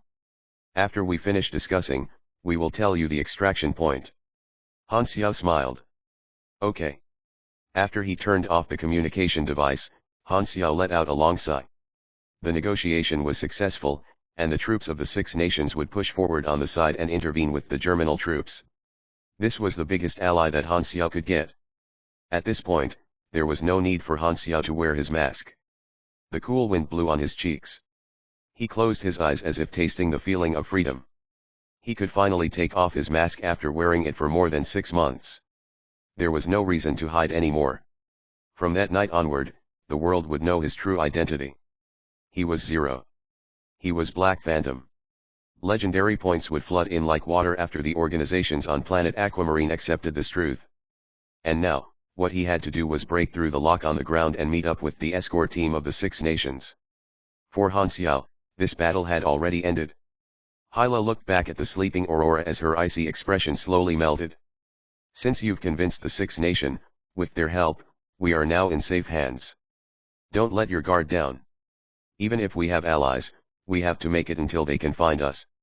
Han Xiao did not think twice before killing Hyla's enthusiasm. The sky slowly brightened, and the long night came to an end. The battle would begin after sunrise. That very night, the true identity of Han Xiao spread like wildfire to the organizations all around the world. Every organization was shocked. The whole world was shocked. Chapter 250, Eye of the Storm. Translator, Atlas Studios. Editor, Atlas Studios. The battlefield only covered the land of Andria, which was significantly far away from the other 3 continents. Each and every piece of news about the war was like a widespread disease that instilled fear and anxiety into people's minds. This warfare caused inevitable repercussions to all the nations around the world. The world was in chaos. The rate of theft and murder increased at an exponential rate, extremists of religions that preached the end of the world rose, and small groups of wanderers decided to join the Six Nations to seek protection.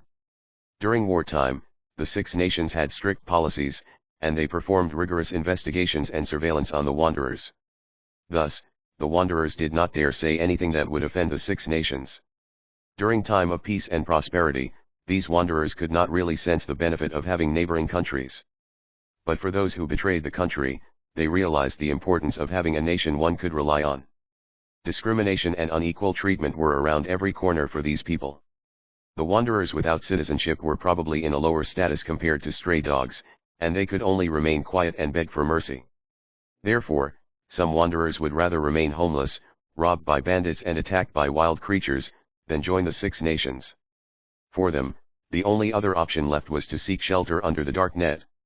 Without any reinforced policies and restrictions, the wanderers eagerly joined the dark net, and all the money and resources Bennett had poured in finally came into use. He felt like he was Buddha, alleviating all the suffering around the world. Ah, the futility of war. On the top floor of Sanctuary 1, Bennett stood next to the window as his sharp pupils reflected the entire field of Sanctuary 1. The mist of war surrounded the tower, and everyone on the planet Aquamarine worried about their future. Even though the Sanctuary was a step toward the bright future, Bennett was still troubled by the Han Xiao's baffling action to join the war. It had already been a few days, and Bennett had not heard from Han Xiao. Bennett had a rather complicated perception on Han Xiao. On one hand, Han Xiao was the most important assistant with an honorable record in the battlefield and uncountable achievements. And now, the size of Sanctuary 3 was already larger than that of Sanctuary 1 and 2. From time to time, Bennett considered changing the name of Sanctuary 1 to Black Phantom Sanctuary. On the other hand, the movement of Black Phantom was unpredictable, and Bennett often had to bear the responsibility of those actions. Even though the mistakes were only small compared to the achievements of Black Phantom, Bennett believed that sooner or later, he would have to take the blame for the actions that offended the world. We received information from the front line. There are unusual movement in the battlefield. Please take a look at this. The assistant rushed into the room and handed over the laptop. As the largest intelligence network on planet Aquamarine, the Darknet had kept up to date with the situation on the battlefield. Bennett meticulously read the latest information. 2 days ago, the southern front of Andria experienced a drastic change. The Germinal organization, who was on the defensive side, employed a large-scale search around the headquarters. At the same time, the Six Nations applied pressure to the Germinal organization from south and east sides. Moreover, they sent out multiple troops to infiltrate the Germinal organization's territory. From the movement of both sides, it seems that they are all going after the same target. It is reported that the target is the most wanted traitor of the Germinal organization, Zero, who infiltrated the mainframe and obtained a large amount of classified information. Both the Germinal organization and the Six Nation are fighting to obtain this information. From our undercover operatives in the Six Nations, the information will determine the outcome of this war. Bennett stopped reading and sighed. Zero. I know this man. The reason that the Germinal organization has fallen to the point today is mostly because of this man. A traitor who made the Germinal organization walk toward the path of destruction. Now he has obtained the key intelligence on this war, and he is the eye of the storm. He is an impressive man. Even if he lived in the old era, he could have been the legend to shape the world. Bennett then flipped on to the next page. In addition, Zero called himself Han Xiao, and he had a mask that can change his appearance in an instant. Black Phantom is one of his identities. Bennett could not say a word. Bang. 3 seconds later, the window in the office shattered as Bennett threw the laptop through it with all his strength. The laptop arced through the sky and smashed onto the ground. The laptop was utterly destroyed with parts rolling on the ground. The people on the ground were surprised and looked up at the sanctuary.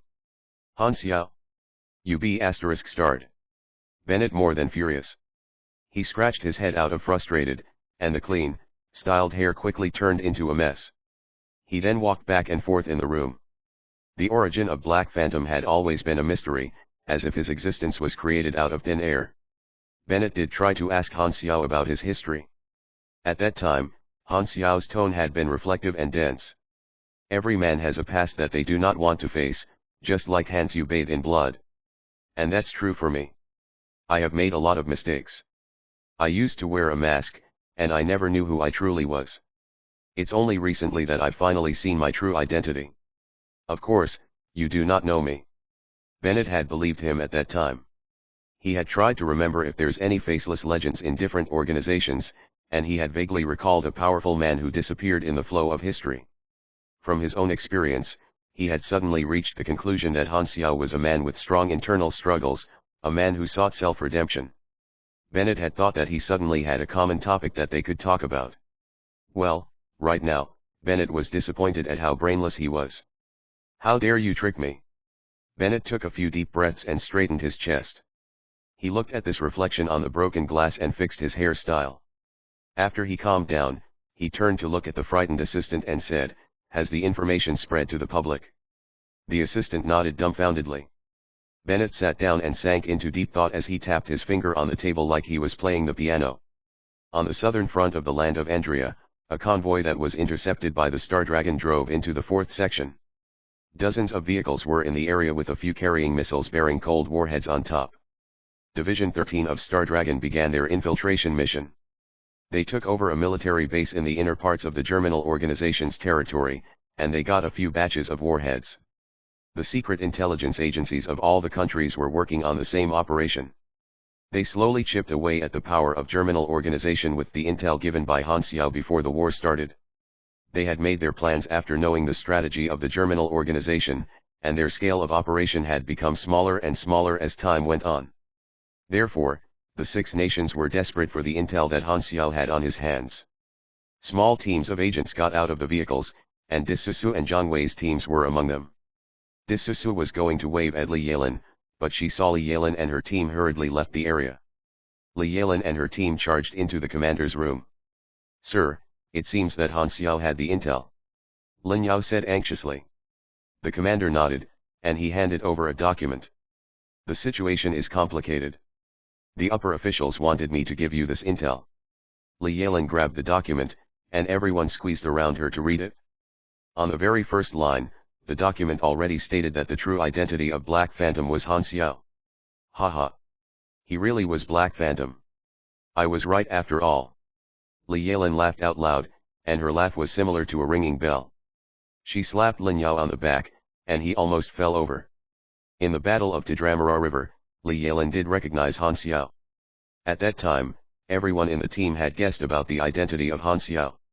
Zhang Wei had reported this to the higher officials, yet the officials did not give any response except to tell them not to further inquire on this topic, as if they were trying to hide something. Lin Yao had also stolen some of the records, but he realized that the higher officials had disregarded the report and never followed up with the case. Now this proves that they had been right all along, and this truth slapped the higher officials right in the face. Li Yalin suddenly let out a long sigh and cleared her mind. Wait, Zhang Wei's face darkened. He still has another identity. The crowd quickly read the paper, and everyone was shocked. Zero was actually Han Xiao. So, his true identity was the wanted traitor of the Germinal organization. Recalling about the weird behavior of Han Xiao when he first joined Star Dragon, everyone was suddenly enlightened and connected all the dots together. That is why the higher officials wanted to hide his identity. He was wanted by the Germinal organization. Now we know why no one can catch Zero. He can actually change his appearance. Now we know. All the mysterious events that had happened all seemed to have an explanation. The people were dumbfounded by this realization. Lin Yao swallowed the saliva and said, "His history is unbelievable." Everyone nodded with agreement. No one had ever thought that one of their teammates was a legend. On the side, Hou Yu's face froze. He had heard a lot about this old team member, but to think he was actually such a great figure. Du Susu had also followed them into the office and read the document on the table. The commander did not stop her, as this intel would be spread anyway. After reading the document, Du Susu's face was full of disbelief. No wonder when I saw Black Phantom near Seagull City, I felt that he was familiar. It turns out that Black Phantom was Han Xiao. Wait, then what Golden Fox said was. As she mentioned the incident, everyone in the room had a chill and stopped her from continuing the topic. Li Yalin suddenly was aware of the danger that Han Xiao was in. She asked about the situation. The commander replied, "Other than the military operation, the officials have also formed an escort team to enter the battlefield and extract Han Xiao from the Germinal organization's territory." Zhang Wei walked up and asked, "Can we join the escort team?" Commander shook his head. "You are nowhere near standard of that team." Chapter 251, Eye of the Storm, 2. As the news spread further and further away from the center of the battle, for those who had no dedicated channel to receive intel such as the Wanderer warlords, they were the last ones to receive the news. Alumera was one of them. As a companion of Theseus, the Alumera family did not participate in the front line of the war. Instead, they were in charge of keeping stability and security in the northern continent. This was a chance for Al-Umara to develop. The Darknet organization's sanctuary plan ignited a few revolts from various warlord organizations. A part of these warlord organizations also tried to build places similar to the sanctuaries. However, their intention was different from Bennett's intention to protect the innocent. They built their sanctuary only to gain profit and acquire more labor force.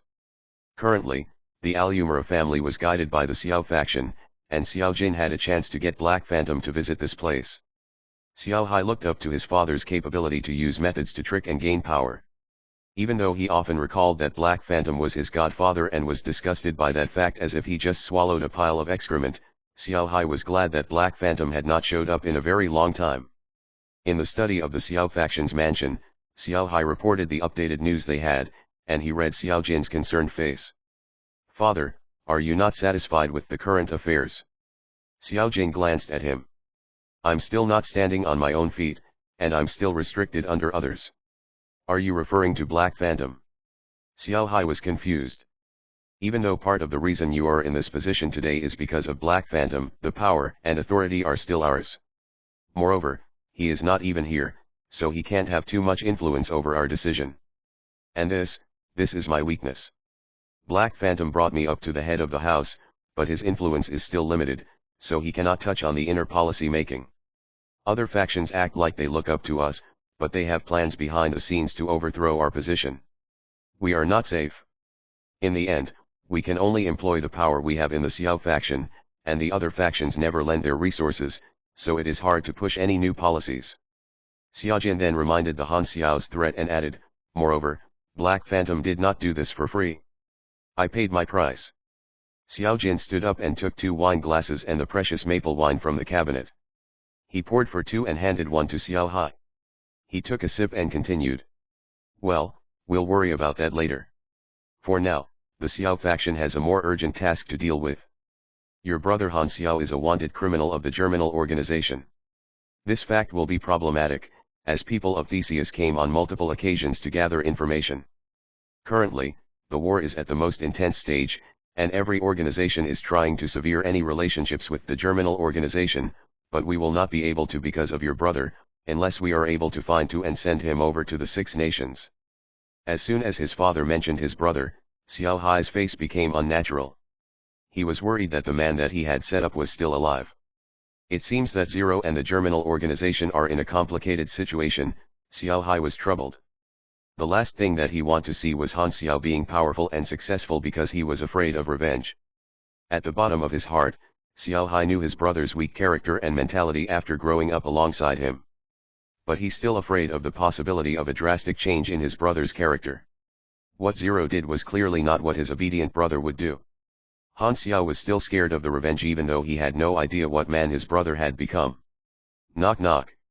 The door opened, and the assistant peeked his head in. "Leader, Se Qi is here to visit." Se Qi was the chieftain of the Red Island faction, which disagreed on Xiao Jin being the leader. "Let him in." Xiao Jin frowned and put down his glass of wine. "Since I became the leader, he has not visited me once. Something must be wrong." Xiao Hai nodded and waited on the side. After a while, Si Qi walked into the room with a large smile on his face. "Leader." Xiao Jin remained silent and nodded back. He invited Si Qi to sit down, and Xiao Hai on the side was trying to size up Si Qi's intentions. From the smile and the friendly expression, it seemed that it was nothing bad. The man was friendly and natural, so he did not seem like he was going to get into an argument with his father. Si Qi took out a plan book, and this was Xiao Jin's plan that needed the Red Island faction's cooperation. Before, Si Qi had kept on refusing, and now, suddenly, he took it out and said with a sweet expression, "After thinking about this for a while, I think this plan is very doable. I am willing to contribute my resources for this plan. I hope to discuss the details. Don't worry, I will give all the resources I have for this project." Xiao Hai was surprised and laughed in his heart. Now the Red Island faction has finally bent over to our power and recognized the Xiao faction is the leader. Xiao Jin was also surprised. He slowly nodded and started discussing the plan with Si Qi. After a few minutes, the assistant rushed into the and said, "Leader, Todd has also come to visit." Todd was the chieftain of Home faction, and he also did not have a good relationship with Xiao Jin. But now, he was visiting right after Qi. Xiao Jin suppressed his surprise and invited Todd into the room. He, head of the Xiao faction. Right now, I want to discuss the plan we had last time. As soon as the door opened, Todd saw Qi and acted like he was not there. He also took out a plan book, and just like Qi, he wanted to discuss the plan and submit power to the Xiao faction. Since the two largest powers had submit to Xiao faction, they had the proper power to control Alumara. Happiness had come too suddenly, and Xiao Jin was stunned while Xiao Hai on the side could not suppress his excitement. Before Han Jing could reply, the assistant again said that there were more people who want to come over. And just in a few moments, all the leaders or higher officials were in the room, all to submit power and discuss their plans. Xiao Jin was lost. He had no idea what just happened. In an instant, and without any reason, he had secured his power without any effort. What was going on? Todd saw Xiao Jin's confused expression and laughed. It seems that chief of the Xiao faction has not received the news. Take a look at this. He pushed a document across the table, and it was the intel on the true identity of Han Xiao. As the Home faction, he had a larger information network and was the first to receive the information. He had then relayed the information to the rest of the factions, and that was why there was such a scene in Xiao Jin's office. Todd had almost pissed his pants when he learned that the true identity of Black Phantom was the second son of Xiao Jin, Han Xiao. He had suddenly found the answers to all the questions. No wonder Black Phantom came to visit Alumara and supported the Xiao faction at critical times. He was clearly trying to protect his family. The identities of Zero and Black Phantom were one, and he was the crucial figure in this battle. One could easily see that once the war ended, he would have immense influence over the world. This legend had come from one of the Wanderer Warlord organization, and it was the Xiao faction. Connecting Black Phantom's action of protecting his family, every organizations in Alumara could not sit still. They could no longer ignore the Xiao faction after this incident, and the Xiao faction could be one of the most powerful organizations that they could rely on. Therefore, everyone came to submit power, and Xiao Jin was the last one to know what had happened. What? Xiao Jin was shocked. Xiao Hao felt that a hammer had smashed his perception of the world. His head was spinning. He's my brother. Xiao Hai slowly lost his vision and almost passed out. Xiao Hai could never believe that his brother who did not have any achievements could become such a powerful figure today. His brother was a man who could change the tide of war and the shape of the world. Yet, Xiao Hai was still only obsessed with powers in a small warlord organization. Times had changed. He recalled that since he was small, he had been the most outstanding kid among his siblings. Han Xiao could only look up to him.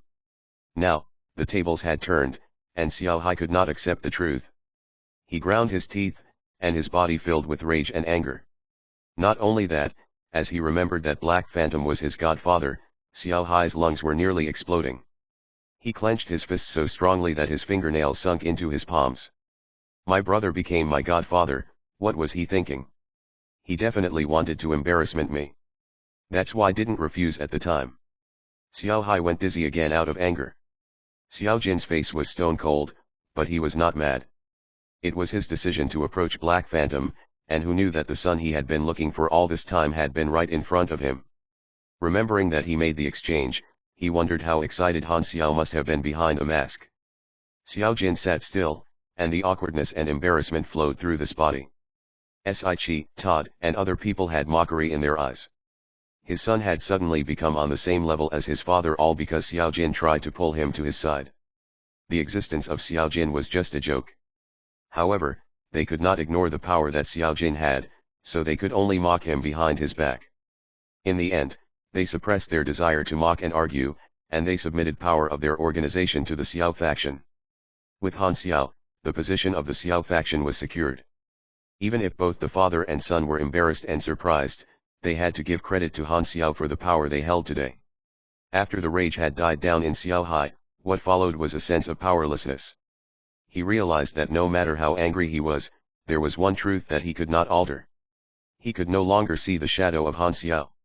Just with the name of Han Xiao, it solved all the internal struggles that they had between the factions and forced the other factions to submit to their power. With this much influence, Han Xiao was probably the most powerful figure on the planet. Xiao Hai suddenly froze, and tremendous fear flooded his heart. Now that his brother became powerful, would he seek revenge? Chapter 252, Eye of the Storm, 3. The real identity of Han Xiao created a lot of interest among the major organizations because he was not only Zero, the orchestrator of the war, he was also Black Phantom, the top-notch mechanic and contract killer. When one combined the two identities together, all the organizations could see a new star rising that would impact the world. It had been years since the appearance of such a legendary figure. Now that he had intel that could control the tide of the war, he was the eye of the storm, and naturally, there was a lot of attention and expectations on him from everyone on the planet. After the news had been out in the world for 4 days, every organization around the world knew the true identity of Han Xiao, and there were 2 organizations that received the most attention. First was the Alumera family, which was the place of birth of Han Xiao. Numerous small organizations in the northern continent visited the Alumera family. Under the influence of Han Xiao, the Alumera family made countless new allies, and at the same time, the fact that Han Xiao was the godfather of Xiao Hai also spread around the new allies. This embarrassing joke was a mark that could never be washed away from the name of the Xiao faction. Seeing that everyone was trying to hide their laughter, Xiao Hai was extremely frustrated, wanting to kill himself to end the shame on him. Another organization that was in the spotlight was the Dark Net. Han Xiao was one of the higher officials in the Dark Net, yet all the major organization did not see any response from the Dark Net. So, no one knew what their attitude was going to be about the revealed identities that Black Phantom had released. Like so, 4 days had passed in an instant. When one glanced down on the battlefield from the sky, the wilderness was full of sand and dust. A ferocious jeep with sharp armor zoomed across the wilderness. Around a kilometer behind the jeep was the Germinal organization's vehicles trying to catch up. 4th day, this is Division 13. On the passenger seat, Han Xiao was controlling the camera at the back of the jeep to check the situation on the convoy behind them, and he shook his head with disappointment. They didn't send enough people again. Guess we will get some free spare parts to use. Hyla, who was on the driver's seats, gave Han Xiao a cold stare. She was too busy and exhausted to say anything. At this point, the appearances of the 2 people were in a stark contrast with each other. After fleeing from the enemy for 4 days, the enemies were everywhere, and they faced difficult battles every single day.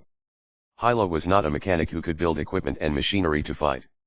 Her power came from her psychic abilities, which required energy and strength. Every battle that she fought was tough and challenging, and at this point of the escape, she had already exhausted all her power, and her face was covered in sweat and dust with dark lines around her eyes. On the other hand, Han Xiao was completely different. Using Viper, fighting off the enemy was a breeze for him. Most of the enemies who chased Han Xiao were weak and easily defeated anyway. However, Hyla could not fend off the enemy as easily as Han Xiao. While Hyla was driving, her brain felt like it was going to shut down at any given point of time. Even though she was extremely tired, she did not want to hand over the steering wheel to Han Xiao. One side was a cliff, the other was an abyss. At least the cliff has a bottom. Hey sis, do you want some juice? Aurora, who was sitting at the back with big sparkling eyes, offered a plastic bag containing liquid. That is not juice. That is an energy drink that can help you stay awake and increase your energy, so don't. As Han Xiao looked back, he saw the empty bags on the back seat. He continued with a mildly infuriated voice. Drink too much. But it tastes good. Aurora hid her face behind the seat. When she was imprisoned, the food she had every single day had been nutrition cream without any taste. The energy drink was a new experience for her taste buds, and she was wide awake.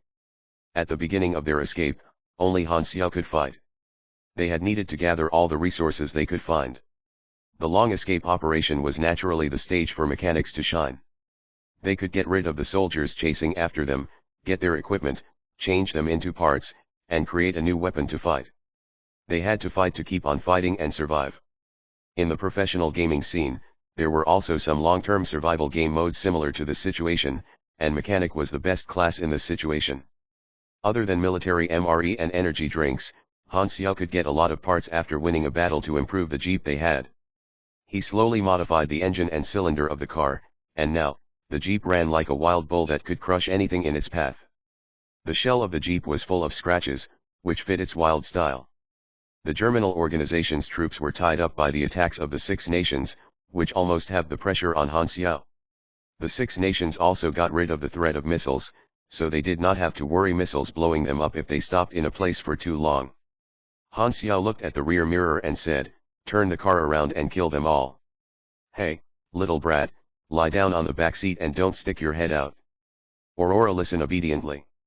Hyla did not flinch. She grabbed an energy drink and chugged it in an instant. She spanned the steering wheel, and the jeep abruptly drifted around, leaving a trail of dust behind. Then Hyla charged the jeep directly at the enemy like a bull.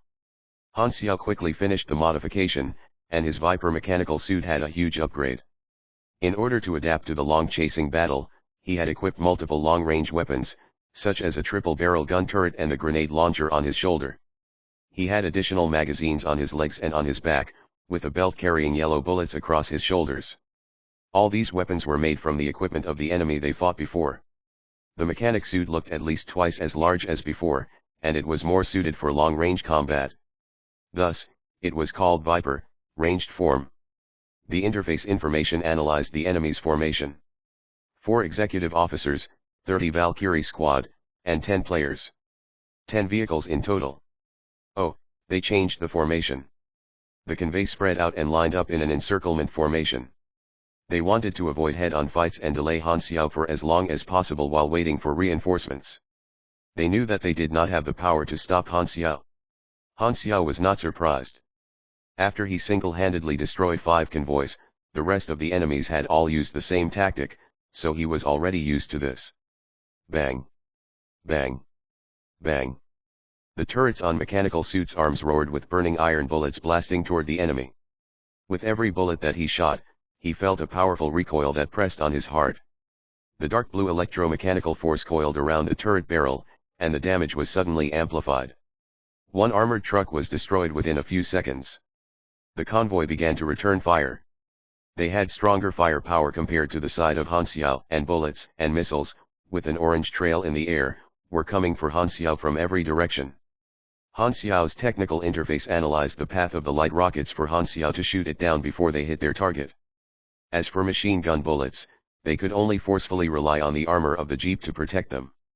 Because the firepower of the Germinal organization was too powerful, Han Xiao had decided to modify a ranged version of the mechanical suit since he knew how difficult it is to fight when one was being kited around. Boom! The sound of explosion continues. Han Xiao fought against multiple vehicles and dozens of soldiers at the same time, and the battle was in a stalemate. Suddenly, Han Xiao gave Hyla the signal. Hyla knew that it was her time to fight. Her eyes were filled with red light, and from the corner of her eyes leaked the burning light. She opened the window, pushed her hand outside, and a light red curve of flame penetrated 3 different vehicles, dealing mental damage that reduced the physical armor. Hum! Shockwave exploded in their hearts and souls. Everyone in the car suddenly spat out blood and was heavily injured. Cough cough, Hyla suddenly started coughing, and her face looked even more fragile. The frequent use of such power drained her energy level down to the bottom, but at the same time, her power had somewhat advanced. A few days ago, if she wanted to use this attack, she would have had to charge up for a few seconds, but now, she could instantly cast her attack. Only when people were under extreme pressure could they extract their hidden potential. Hyla's potential was as high as S level, and she had an exceptional improvement throughout the battle. With the cooperation of the 2 people, the battle quickly reached to the end. The 4 executive officers were only around LV-30, but it gave Han Xiao 2 trial points. He realized that not only did enemies above LV-40 give out trial points, enemies with lower levels could also give out some, but the system would not show that if it is below 1 point. It would still add the accumulated points in the system. The ultimate trial, current progress 723/2000. 700 or so points. I am progressing faster than I expected. Han Xiao looked at the battle interface. Popped up a new message. Battle has ended. From the difference between the forces of the 2 sides, you receive an extra 15 trial points. In these 4 days, Han Xiao found a new requirement to advance the mission. It seemed that fighting against overwhelming numbers of enemies would give out more trial points, and the extra trial points were calculated after the battle. When he was charging through the enemy forces as he escaped the headquarters, he had gotten an extra 80 trial points. He did not have time to check as he was in danger, and later on, he had forgotten to check it since there were too many missions. It was not until now that he noticed the bonus after the battle. Included in the ultimate trial's description was the harder the victory, calculated by the amount of health lost, the more the trial points. Han Xiao had thought that if he won the battle while having lower health, he could get more points. But for the bigger picture, he had to keep his health at a high level, so he did not bother losing health and reducing his chances of survival just for some small gains. But now he realized what the statement meant. Calculated by health points was probably calculating the total health point allies and enemies. So, when there were more enemies while he had fewer allies, he could get a higher reward. This means that the mission encouraged players to fight as a small group against a large force, and this could lower the reward for rich players who hired more players to join the team. Therefore, people with higher skill would finish the mission and earn the class advancement at a faster rate. This system was to ensure a balance between rich players and skilled players, shortening the gap between them. Han Xiao started to disassemble the parts from the equipment that he had just gotten. Destroying was always easier than creating. The speed of Han Xiao taking parts away from equipment makes one's head dizzy. From my calculation, it seems that the enemy reinforcements will come between 7 and 12 minutes, Han Xiao said. So, we can only stay here for another 5 minutes. Can you still drive? If not, I will do it. I'm fine. Hyla chugged another energy drink and boosted her energy level. Han Xiao quickly went through the spare parts that he had disassembled and took the ones that were useful. Then they drove off while having an anti-radar layer on top of them.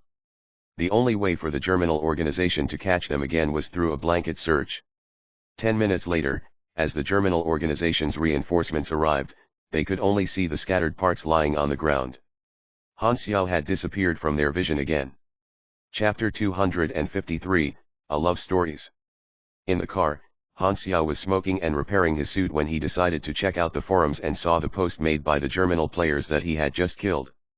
Found mission target. Han Xiao's location coordinates are. Germinal has distributed new tailing missions. We are looking for 2 more members for this group mission. Leaving in 20 minutes. Han Xiao chuckled when he saw this. Germinal players were also trying to find him. As the mission only required the players to find his whereabouts, it would not lower their reputation points with him, and many players took on the mission for the reward. As the old sayings went, there is no better way to show your love than through beatings. Although Han Xiao had not given them any benefits, but following the players from the 3 other continents as examples, the Germinal players still loved him. Once his identity was revealed, the players became very passionate about him and were eager to accept any missions that were related to him. However, it was not like they had much of a choice.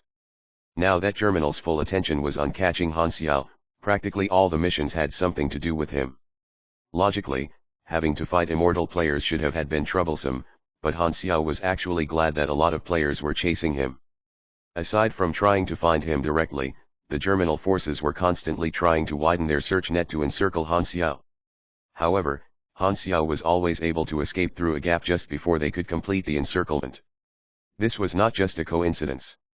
The forum posts made by Germinal basically gave Han Xiao free information on the enemy troop movements. Germinal was not aware of the existence of the forums while there was no way the players could have known that an NPC could see their posts. Han Xiao's group kept escaping through the openings between their forces, and Germinal had no idea how the information was being leaked. Germinal could not have known that their own Inhumans were the ones dragging them down. All this did was further convince the Germinal leader of Han Xiao's power to predict the future. Han Xiao was not afraid of running out of posts to read. Due to the recent rise in his popularity among the players, posts about him basically dominated the Planet Aquamarine forums. Revealing his own identity also gave his image a boost. Compared to Black Phantom's uninspiring middle-aged uncle face, Han Xiao's current look was basically prince-like, and he was able to capture the hearts of countless female players. There were a bunch of comments along the lines of "well hello, handsome," that started to appear in the forums. A boss-level character that manipulated the war behind the scenes actually looked so young and handsome. This change finally helped Han Xiao acquire female fans. One should know that back in his Black Phantom days, all those who chased after him were just a bunch of stinky, hairy, hot-blooded, gamer guys. However, the players' enthusiasm on this topic far exceeded Han Xiao's expectations, and after the initial shock, the direction of the conversations on the forums started to go somewhere weird. Many of the players had seen Han Xiao bringing a sister duo along with him when he broke out of Germinal's ambushes. Discussions about this suddenly exploded. Why would he bring two girls when running for his life? Is there any doubt? It must have been for love. Then, a player who had let his imagination break through the skies posted this story. I was once a test subject. I was tortured and went through endless unimaginable suffering in a hell-like place. She was my only source of light.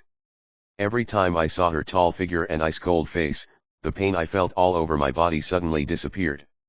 Although I was only a test subject, and she never spared me so much as a smile, seeing the fury in her eyes taught me the warmth of spring.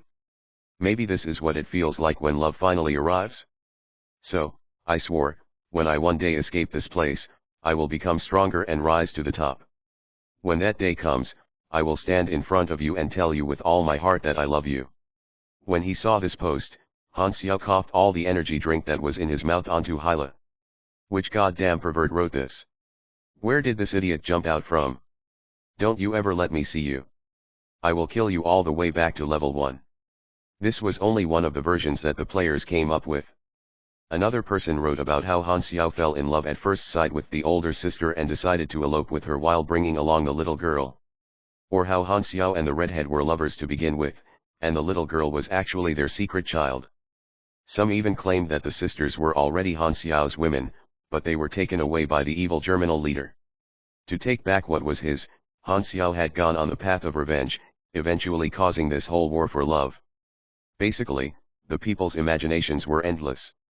Oh ho ho ho, I never thought that you were like this, Black Phantom. So, we're all the same. Oof, the little girl's the best. The older sister's where it's at. Just as Han Xiao was having a headache from all these stories, he found out that the players had given him two new nicknames. Black Phantom, the womanizer. Technician Han, your knight in shining armor. Han Xiao was conflicted.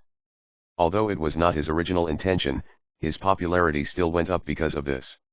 It was normal that characters with some dirt on them were more likely to be talked about by the players.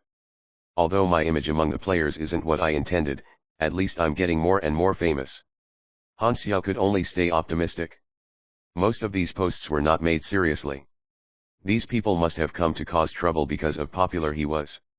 The reveal significantly boosted his popularity with the players, but his legend points on the interface were taking a while to be updated. Suddenly, a new post caught Han Xiao's attention. Everyone, look. I have received a new mission.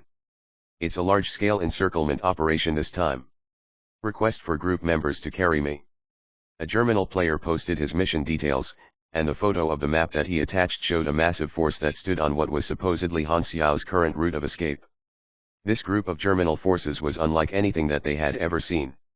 It completely blocked off all the possible openings that Han Xiao could use. Han Xiao's expression grew heavy when he saw the post. This is bad. The encirclement forces are in place. It will take another 6 hours before they make contact with Han Xiao. How many men do we have? The Germinal leader asked in a grave voice. Sir, we have mobilized a total of 80 high-ranking executives, 600 super soldiers, and several thousands of armored infantry troops. There are also over 300 tanks and 30 attack helicopters. I'm sorry, sir, but this was all we could muster. The 6 nations are currently applying pressure on all fronts, and we are stretched thin. Boom. The leader violently smacked the table and roared, if it weren't for those bastards from the 6 nations, this encirclement would have already been complete. Zero must have made a deal with them. We have already locked onto him 4 times, yet all our missiles have been intercepted by the 6 nations. Humph. Now that our forces are in place, the 6 nations will have to drive their troops right into the middle of my territory if they want to stop us from catching Zero. Order the troops to start closing in on him. Even if he can predict the future, he will still be forced to go head-to-head with our troops. The Germinal leader spared no efforts in taking out Han Xiao. He had already learned his lesson from the numerous times that Han Xiao had broken out of his traps so far. Now, the new group of troops were placed right around his escape route, and he had finally trapped the traitorous bastard. The leader believed that even if Han Xiao was able to predict this all from happening, there was nothing that he could have done to stop the encirclement from being completed. He had sacrificed the previous squads who pursued Han Xiao to direct him to this path. The encircling forces on the plains were to be the leader's decisive move to end things once and for all with Han Xiao. 0 is very strong, only the older executives can finish the job. How many of them went with the troops? The leader asked. 5 in total. Here are their files, the assistant quickly replied. The leader took a glance and nodded. These old folks could be considered the organization's strongest force. Even he would have to be careful against them in a fight. Their strength had already reached a certain level and would be enough to take on Han Xiao. With 5 of them together, even the leader would take some time to come out on top. This time, the leader was confident that Han Xiao would finally be taken care of, and he let out a vicious glint in his eyes. Chapter 254, Separation. The night came, and 2 rays of light were moving around the plains. Han Xiao and his companions got away from the chase from the troops. The plains were quiet, and they could only hear the low humming sound of the exhausted engine. Pull over, Han Xiao suddenly said. Hyla shook her head in disagreement. We just got away from the troops. If we stop now, they will soon catch up. We are heading into a trap. The path ahead has been closed off. There will be nowhere out. Han Xiao shrugged. Hyla jumped. What? How did you know? But she recalled hearing that Han Xiao could predict the future, so she took back her question. Both of them had forced their way out of the headquarters, and after the eventful and stressful days, she trusted Han Xiao with all her heart. She stopped the jeep, and silence took over the scene. If the Germinal organization has encircled the plains, they will for sure move inward and confine us in a smaller area. We now have 2 options. First, we fight our way through before they enclose their forces on us, or second, we wait for our opportunity. If we drag this out for too long, our area for movement would be smaller, and our chance of surviving will be even slimmer, Hyla said hesitantly. Will we have a chance if we break through the encirclement? The trap they've set up this time is strong and secure. All the troops are close to each other, and there is no space or opportunity where we can sneak past them. Even if we head back the way we came, we still cannot escape. Han Xiao shook his head. This was the analysis done by a player who had posted this information on the forums. The encirclement of the plains mission was the largest mission in the Germinal organization, and it was a mission in the battle series, so more and more players came together. There is a chance that we can break through their trap, but the risk is too high, and we won't be able to protect your sister. But what you said was right, waiting around is also bad for us. After Han Xiao analyzed the situation, Hyla remained quiet and tried to think for a new method. Even though Aurora could not understand what Han Xiao had said, she could tell that the atmosphere was serious and dense. She then grabbed Hyla's sleeve. Hyla's serious face relaxed, and she patted Aurora on her head. It was not the end. No matter how dangerous and challenging the circumstances were, she would never give up.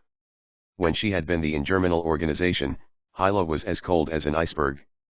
But after Han Xiao showed her the hope that she could save her sister from imprisonment, he slowly chipped away at her cold personality, and she would occasionally show her care and kindness to others. Although, most of the time, she still wore an emotionless mask. Hyla looked back and asked, "Do you have any ideas? I need to make a few calls." Han Xiao had a plan slowly forming in his head. Buzz. The leader's computer received a call. When he saw the notification, his pupils suddenly contracted. It was 0. Why is he calling me?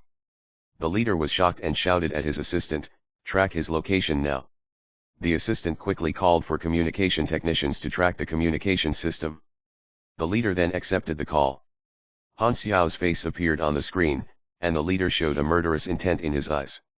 Han Xiao also did not talk, and they stared at each other for a while. Even though they were looking through a screen, they could feel the intense hostility from each other. After a while, Han Xiao started the conversation. "Long time no see. Isn't it too late for you to beg for mercy?" the leader replied coolly. He could tell that Han Xiao already knew that he was trapped in the encirclement and could not find a way to escape. That was why Han Xiao directly called his mortal enemy to try some petty trick. From his understanding, there was nothing for them to talk about. The leader was the one in a better position, and Han Xiao was just a stray dog that he could catch whenever he wanted. "Do you still remember our little secret, when I said I will destroy your organization?" Han Xiao asked in a slow, clear voice. "You were so arrogant, and I was never in your eyes. And now, I've single-handedly pushed your organization to the brink of destruction, and you can't ignore me anymore. Now, you spend all your energy and resources trying to kill me. Don't you regret it? Why don't you try to persuade me with your little fancy ideology? Then, maybe, I will listen you and turn myself in. The leader took a deep breath as what Han Xiao had said stabbed right at his heart. The only thing that the leader wanted to do was punch Han Xiao right in the face. The Germinal organization's ideology was to overthrow the Six Nations, and the leader's ultimate enemies were the regime and the country. Yet, all his ambition had been burned down by a mere traitor. The leader could not let go of this crying shame. Save your breath. I know you can tell the situation you are in, and now you've decided to call and try some petty tricks, right? Do you think you can stop me with only those few troops? The leader laughed in his heart. Han Xiao did realize that he was being surrounded. So, he believed that Han Xiao was just trying to act tough. With the power of predicting the future, you have been fooling us, but this time, your power won't save you anymore. The leader snorted. When you have nowhere to run, I wonder if you will smile like you are now. The leader noticed the assistant on the side, hinting that the communication channel was secure, so there was no way to locate the precise location. If that was the case, there was no need to waste time talking to Han Xiao. Just as the leader decided to hang up the call, Han Xiao suddenly said, "So, why do you only send your men to kill me? Are you too scared to face me in person?" The leader shivered and showed a wry smile. "You don't want to live anymore, do you? Still arrogant, aren't you?" Han Xiao laughed. "Well, you only look powerful on the surface, but deep down in your heart, you are a coward, and you will never face me by yourself. Want to fight with me, huh? You'll die before you get a chance to see my face again." The leader snorted and hung up the call. "I didn't get anything useful." Han Xiao turned off the tablet computer and let out a sigh. Other than trying to scout the intention of the leader, he also communicated with the Six Nations escort team. The good news was that the backup from the Six Nation had arrived on the east side of the plains. They had infiltrated the defense line of the Germinal organization without being detected. They would arrive at the encirclement by the next day to provide combat support for Han Xiao. Han Xiao suddenly regained confidence and scheduled a time to meet up. With the reinforcements as the ace up his sleeve, the operation became much safer. Even if he and Hyla failed to escape the encirclement, at least they would receive support. So, it would not be a waste of time and resources. The reinforcements consisted of superhumans who were the best of the best in the Six Nations. One could not underestimate their capabilities. "We will start the operation tomorrow afternoon, but we cannot bring your sister along with us. We won't have the energy and awareness to protect her safety. If we can hide her in the encirclement, we can fight without worrying about Aurora," Han Xiao said. Surprisingly, Hyla agreed. Bringing Aurora along would only increase unnecessary risk, and the encirclement could actually be a temporary safe space without any battles. If they could break through the encirclement, then they could attract all the attention. Of course, they had to find a way to bring Aurora back, and it would pose a lot of trouble in the future, but under these circumstances, Aurora would only hold them back, and this was the best option they could go for. "Sister, am I to stay here?" Aurora looked up and her big eyes looking at Hyla. "We are only leaving you for a moment. This is safer for you." Even though it hurt Hyla to leave Aurora alone, she knew that this was the only way to keep her safe. Aurora looked down and covered her eyes. "I'll do what you say. I'm sorry." Hyla felt a needle pierce through her heart, and she pulled Aurora into her hug. After searching for a while, they found a natural cave. Han Xiao dug out the dirt to create a bigger space and fortified the structure. Then he covered the cave with camouflaged material and closed off the entrance to the cave, leaving 80% of the food and resources with Aurora. Chapter 255, The Hidden Tactic. Translator, Atlas Studios. Editor, Atlas Studios. The food we left you should last you for around 5 days. Try save as much as possible. If you hear any troops from the Germinal organization, do not make any sound, Han Xiao said. Aurora nodded quietly. She curled up and buried her face in her knees as she looked at the back of Han Xiao and Hyla. "Sister, I'll be waiting." Hyla stopped for a second, took a deep breath, and started walking forward again. Han Xiao finished covering up the cave and noted the location. He let Hyla drive as he sat in the back and cleaned the car tail, making sure that the Germinal organization could not follow the track to where Aurora was hiding. After they reached the main road, Han Xiao got back into the passenger seat. Hyla looked at Han Xiao and asked, "Do you believe that we will pull through?" Han Xiao nodded. "I would never use my life to bet on something that I am not confident about." Hyla stayed quiet for a while, then she replied, "If I die in the battle, please help me take care of my sister. With your strength, the chances of you surviving are much larger than mine. If you talk more in this tone, I think you will see death right around the corner," Han Xiao said with his dead eyes, which he had not shown in a while. Even though Han Xiao teased her, he understood Hyla's feelings. For Hyla, every step that she took was lurking with danger. She was not as strong as Han Xiao, and the future was uncertain. Her sister was the sole reason that she had the perseverance to go through all the hardship, and she cared for Aurora with all her heart. She was even willing to sacrifice her life for Aurora, and that was why she had started to develop a pessimistic view on her own destiny. But Hyla's statement also showed her complete trust toward Han Xiao, and this was the original objective that Han Xiao had before he intervened in this event. "I contacted the Six Nations reinforcements. They are already nearby, and we decided on a place to meet up tomorrow. If we fail the breach tomorrow, we will still get back up, but if everything goes well, we can probably get out of here before we meet up with the reinforcements." "I hope so." Hyla glanced at Han Xiao and never spoke again. An hour later, the vehicle stopped on an obscured hill. "There's still around 10 hours until we meet up with the reinforcements. We will breach the encirclement on the east. This is the plan." Han Xiao took out Viper and put it in front of Hyla. "You will wear the suit in the battle tomorrow.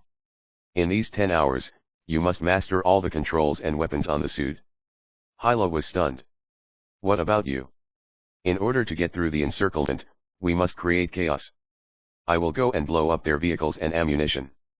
They will be prepared for my ability to change appearance, but I also have an invisibility power."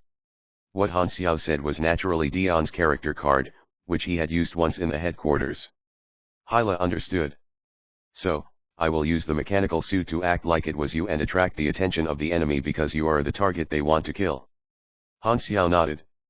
This strategy took advantage of the mentality of the Germinal organization. Even though it was just a trick and in no way genius, the plan would be effective. He adjusted the mechanical armor, opened access for Hyla, and helped Hyla put it on. It was a brand new feeling after she wore the mechanical suit.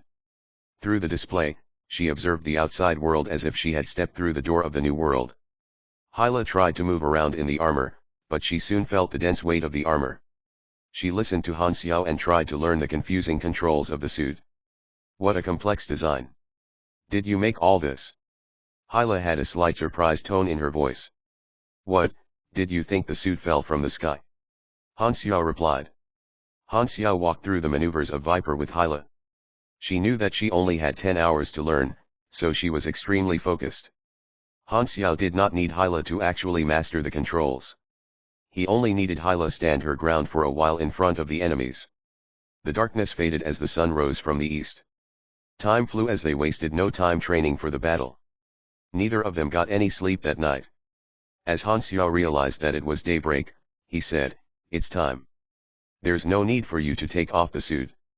Remember the plan and don't make a mistake." The encirclement around the plains was like a fishing net that covered all routes. The security was deadly, and the troops were scattered in every direction, awaiting the command from the headquarters. As the encirclement enclosed, the defense line was even denser, making it harder to break through.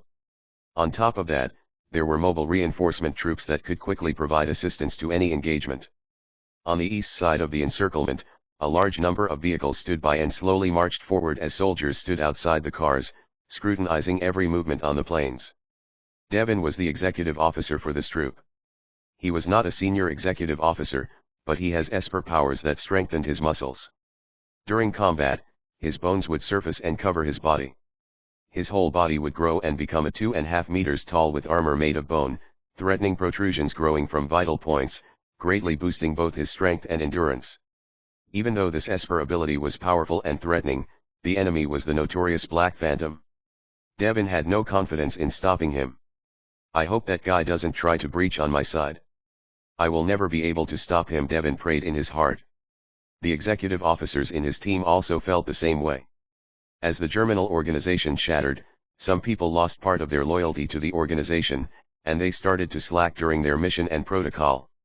This was the vicious cycle on the side losing the war. Only people who viewed the germinal organization as their religion and savior had not lose their loyalty, and these groups of people were from the old era that wanted to overthrow the Six Nations. All they wanted was to go to war with the Six Nations while sacrificing their lives. The deadlier the war, the more relieved their hatred would be. Suddenly, the scouting soldier shouted, their movement on the southeast side. A vehicle is approaching at a very high speed. The entire troop looked over, and they saw a jeep charging through the sand and dust. They quickly realized that the driver was wearing the dark black mechanical suit. Attention! An enemy has appeared. Why did they choose to break through here? Devin was nervous and kept on thinking about how unlucky he was. He even thought of running away. Han Xiao had already killed more than a dozen executive officers, and he did not want to be the next victim. Suddenly, a tank fired a shell right at the jeep. Bang! The sound was louder than thunder, and the smoke and blaze exploded around the jeep. The jeep jerked violently and dodged the shells and explosion. After the jeep was 500 meters away from the enemy, it finally got hit by a gun shell, and the jeep exploded into pieces. At the same time, Hyla jumped up in the mechanical suit, activated the electromagnetic hover boots, and charged forward with an even higher speed. Hyla was more agile in the new suit. She dodged all the bullets coming her way and sprayed her machine guns right at the enemy. Clashes, explosions, screams, and cries. The battlefield was in chaos. The battle became more intense. The situation was instantly reported back to the headquarters, and the battle was clearly shown right on the display. The leader jumped up after waiting desperately for intel. He finally showed up. The leader yelled, "Send a rapid response team as reinforcements. Tell everyone else to close up the encirclement with the east side being the center." The other troops received the command and started moving. The leader stared closely at the changing formation, and the encirclement quickly closed in onto the east side as if it was a birdcage closing off all escape routes. Victory is mine. On the east side of the plains, Hyla kept on fighting with the suit on, creating a lot of destruction. In order to pretend to be Han Xiao, Hyla did not use her Esper power and only fought with the suit. She was not a mechanic, and Hyla could not unleash the true power of the suit. There were still a lot of abilities and weapons that she could not utilize, so she only fought with the basic battle mode. She got exhausted really fast. The common soldiers could not stop her, so it was time for the executive officer to stand up. Crack! Crack! The sound of the cracking bone exploded as Devin started to expand. The bone spiked out and formed his skeleton armor, and he was as tall as a small giant. Devin suppressed his fear and anxiety as he swung his fist at Black Phantom. Their fists clashed and set off an explosive wave. Bang! Such power! Hyla held her breath and barely stood still. She did not have enough strength or machinery affinity with the suit. With only the basic combat stats, she could barely hold back Devin's power. Devin was prepared to die, but he was surprised that he was still standing, and Black Phantom seemed to have suffered damage from his punch. Why is he so weak? Devin questioned in his mind. Chapter 256, Breaking Out, 1. Devin carefully probed his opponent with feints at the start of the battle. However, after fighting for a while, he found out that Black Phantom was not as overwhelmingly strong as he had been led to believe. The legendary Black Phantom is nothing much. I was worried for nothing. Devin got a confidence boost and started to attack without reserve. The battle between the muscular giant and the armored mechanical suit caused a constant sound of clashing fists to be heard. The other germinal executives that followed behind Devin started to realize that Devin was actually starting to gain the upper hand in the fight, and they were all surprised. When did the captain become this strong? No, look. It's Black Phantom that grew weak. Even someone as strong as him can't fight in his peak state after escaping for so long. He is at his weakest right now. The group of executives were then also bolstered and were no longer afraid. They stepped up one after another to gang up on Black Phantom. Based on how much attention the leader paid Han Xiao, capturing him would definitely count as a great achievement. Get him while he's weak. The battle between this group of superhumans wreaked havoc on the surroundings, creating massive ditches everywhere. The troops were not just watching either, as they open-fired whenever Black Phantom showed an opening. Hyla was fighting for her life, and she was losing ground every second. She could only clench her teeth as she received blow after blow from all directions. If she was using her usual fighting style, she never would have let her enemies gang up on her like this. If not for Viper's defensive capabilities, she would have long since bit the dust. The Germinal leader's eyes lit up. His condition is getting even worse. Now we definitely got him. The leader originally only wanted to use the 5 senior executives to stall Han Xiao. However, Han Xiao's strength was now deteriorating by the second. It must have been caused by the built-up pressure while escaping. Who is this executive? He's got potential, said the leader. The assistant hurriedly searched up the information and answered, his name is Devin, and no notable achievements so far. The leader scoffed and replied, we are at war, and every single strong soldier is an important asset. Missing out on him would be a true misstep on our part. Character summon card has been used. Current usage, 2 halves. The card will soon disappear. When Hyla had all the Germinal forces' attention, Han Xiao snuck into the midst of the troops and was busy planting explosives underneath every single Germinal vehicle. The ability gained from Dion's character card was extremely effective, and not a single soldier noticed what he was doing. It was as if he had disappeared off into thin air right in front of them, but Han Xiao was still being as careful as possible, as entering combat would immediately cancel the concealment effect. This is such a suitable Esper ability for thieves. No wonder Dion was able to steal classified information with ease. He probably even went to some good places with this ability. Damn. Han Xiao was a little envious. He had also coveted some sort of invisibility skill when he was young. It had even been one of his 33 life goals at one point. It had only been scratched off the list afterward when he had already gained a decent amount of experience. Under the cloak of invisibility, Han Xiao's senses toward his surroundings were completely different. It was as if a thick cloud had covered everything around him, and it felt quite surreal. The feeling of being invisible reminded of an old film that he had watched. He remembered that it was called The Lord's Ring or something. The surrounding troops had a limited number of vehicles, and Han Xiao quickly finished planting all the explosives. He only left a few cars to be used for escaping later. There's still 2 minutes left on my invisibility. I just need to wait for the explosion and steal a car to escape. Everything up till now had progressed as planned. Han Xiao returned to the edge of the battle and saw that Hyla was getting beaten up from all directions pitifully. The suit that she was unfamiliar with was not able to offer much help in holding out against all those executives. Han Xiao took out a communicator that was connected to the earpiece inside the armor and said softly, I am about 80 meters to the north of your position. A big explosion will occur in a few moments. Run toward me immediately after and switch out of the suit with me. There's an armored car here for us to escape in. Although Hyla could not see him, she had heard his instructions. Han Xiao started counting down. 10, 5, 3. He pressed down on the button. Boom. It was as if the ground shook for a second.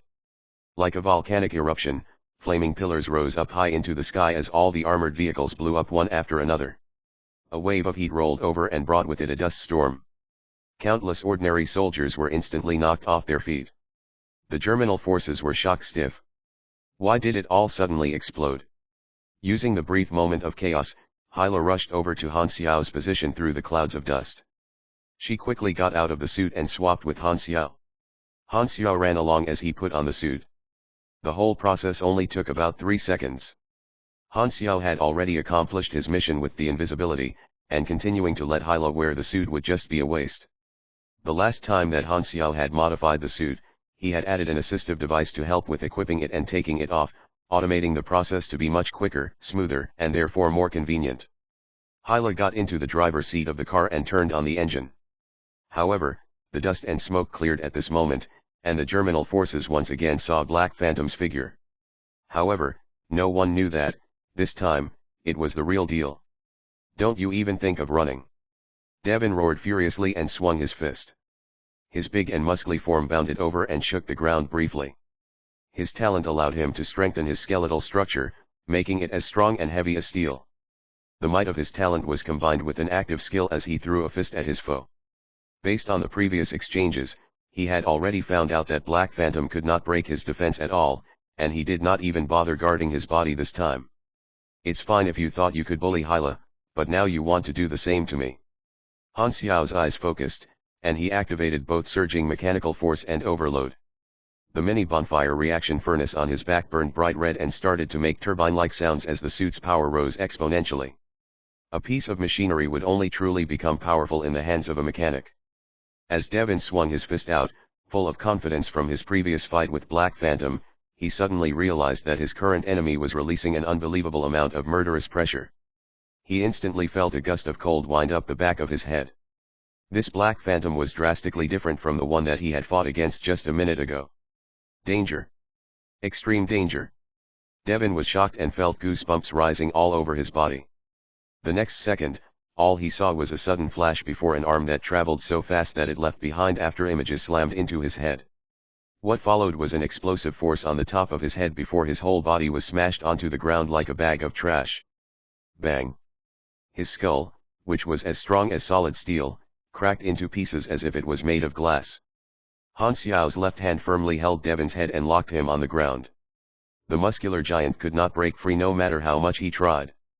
Just like a chef holding down a fish on the chopping board, Han Xiao's right hand bulged up with the suit's muscle system, and he slammed another fist onto Devon's back as he activated the repulsion device, causing a wave of smoke and dust to spread out with the two at the center. Crack! Devon's skeletal structure exploded apart, and blood splattered everywhere before his whole body sank to the ground. The Germinal executive had long since fallen unconscious. The battle interface showed that Devon had received critical damage and was currently in a stunned state. Boy, you came after the wrong opponent. Han Xiao shook his arm a few times as he observed the pieces of bone and skull scattered everywhere.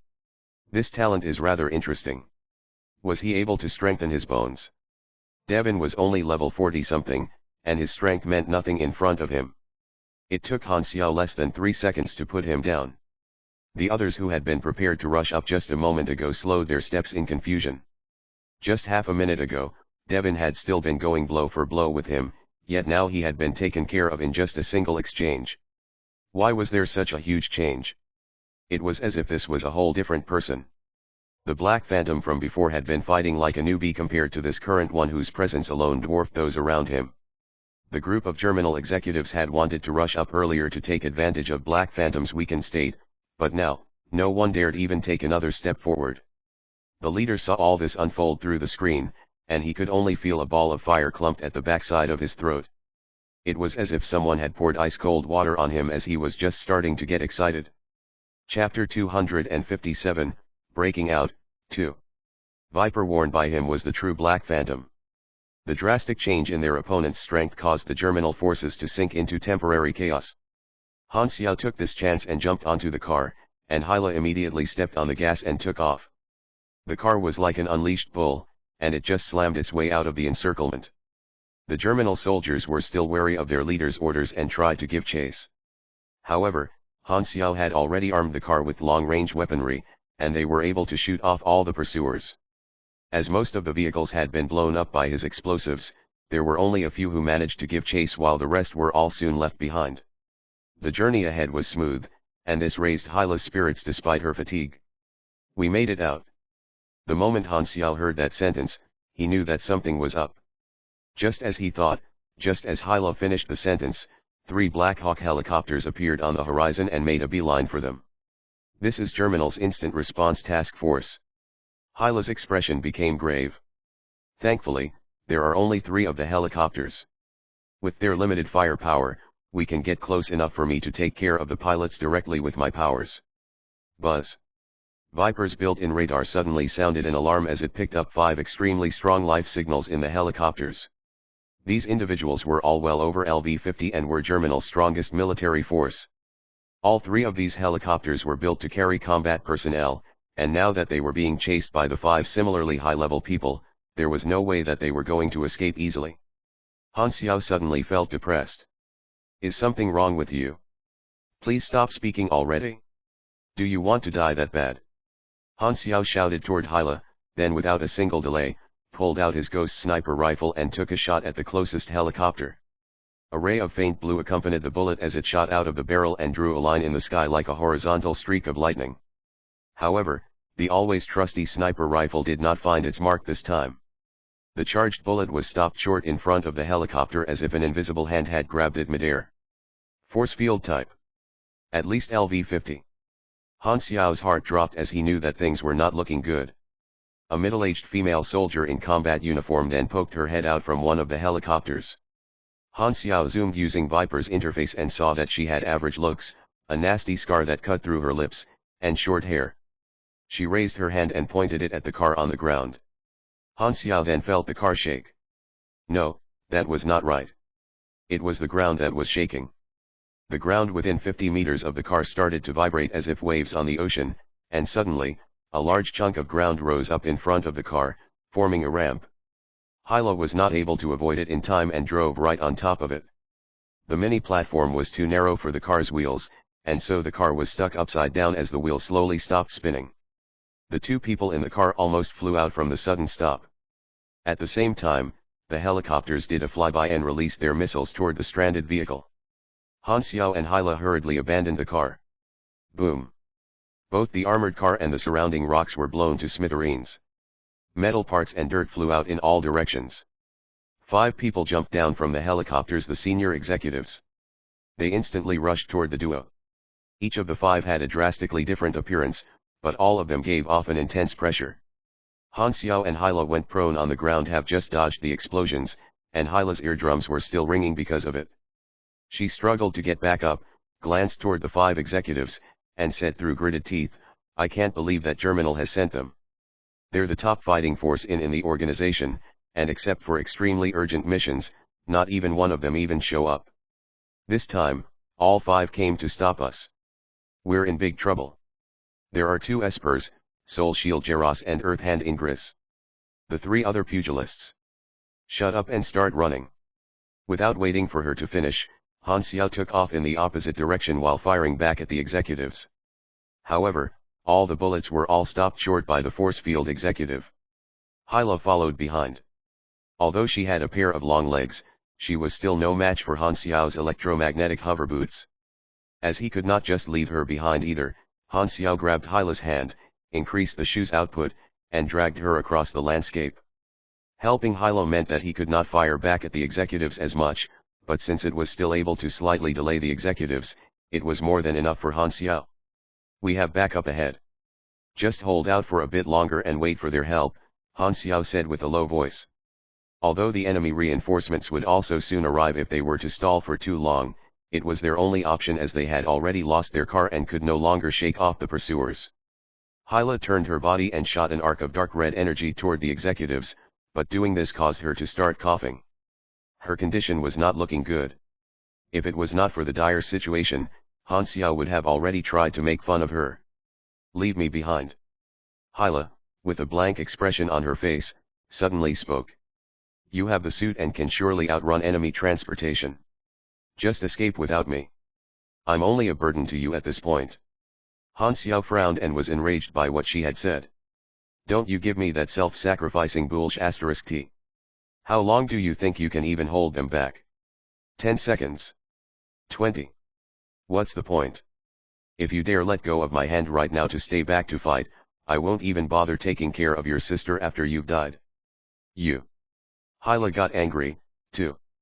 Just then, she had started to loosen her grip on Han Xiao's hand. However, just when she had made up her mind to stay behind and buy time for Han Xiao, he had stopped her with her only weakness, her sister. Hyla was troubled. Although she was trying to sacrifice herself for the sake of her sister, Han Xiao was actually threatening her with Aurora. "Do you not understand the situation? If you just leave me behind, your chance of escaping will rise above 70%. What are you not satisfied with? I don't need you to teach me that. Let me tell you something, you aren't worth that much.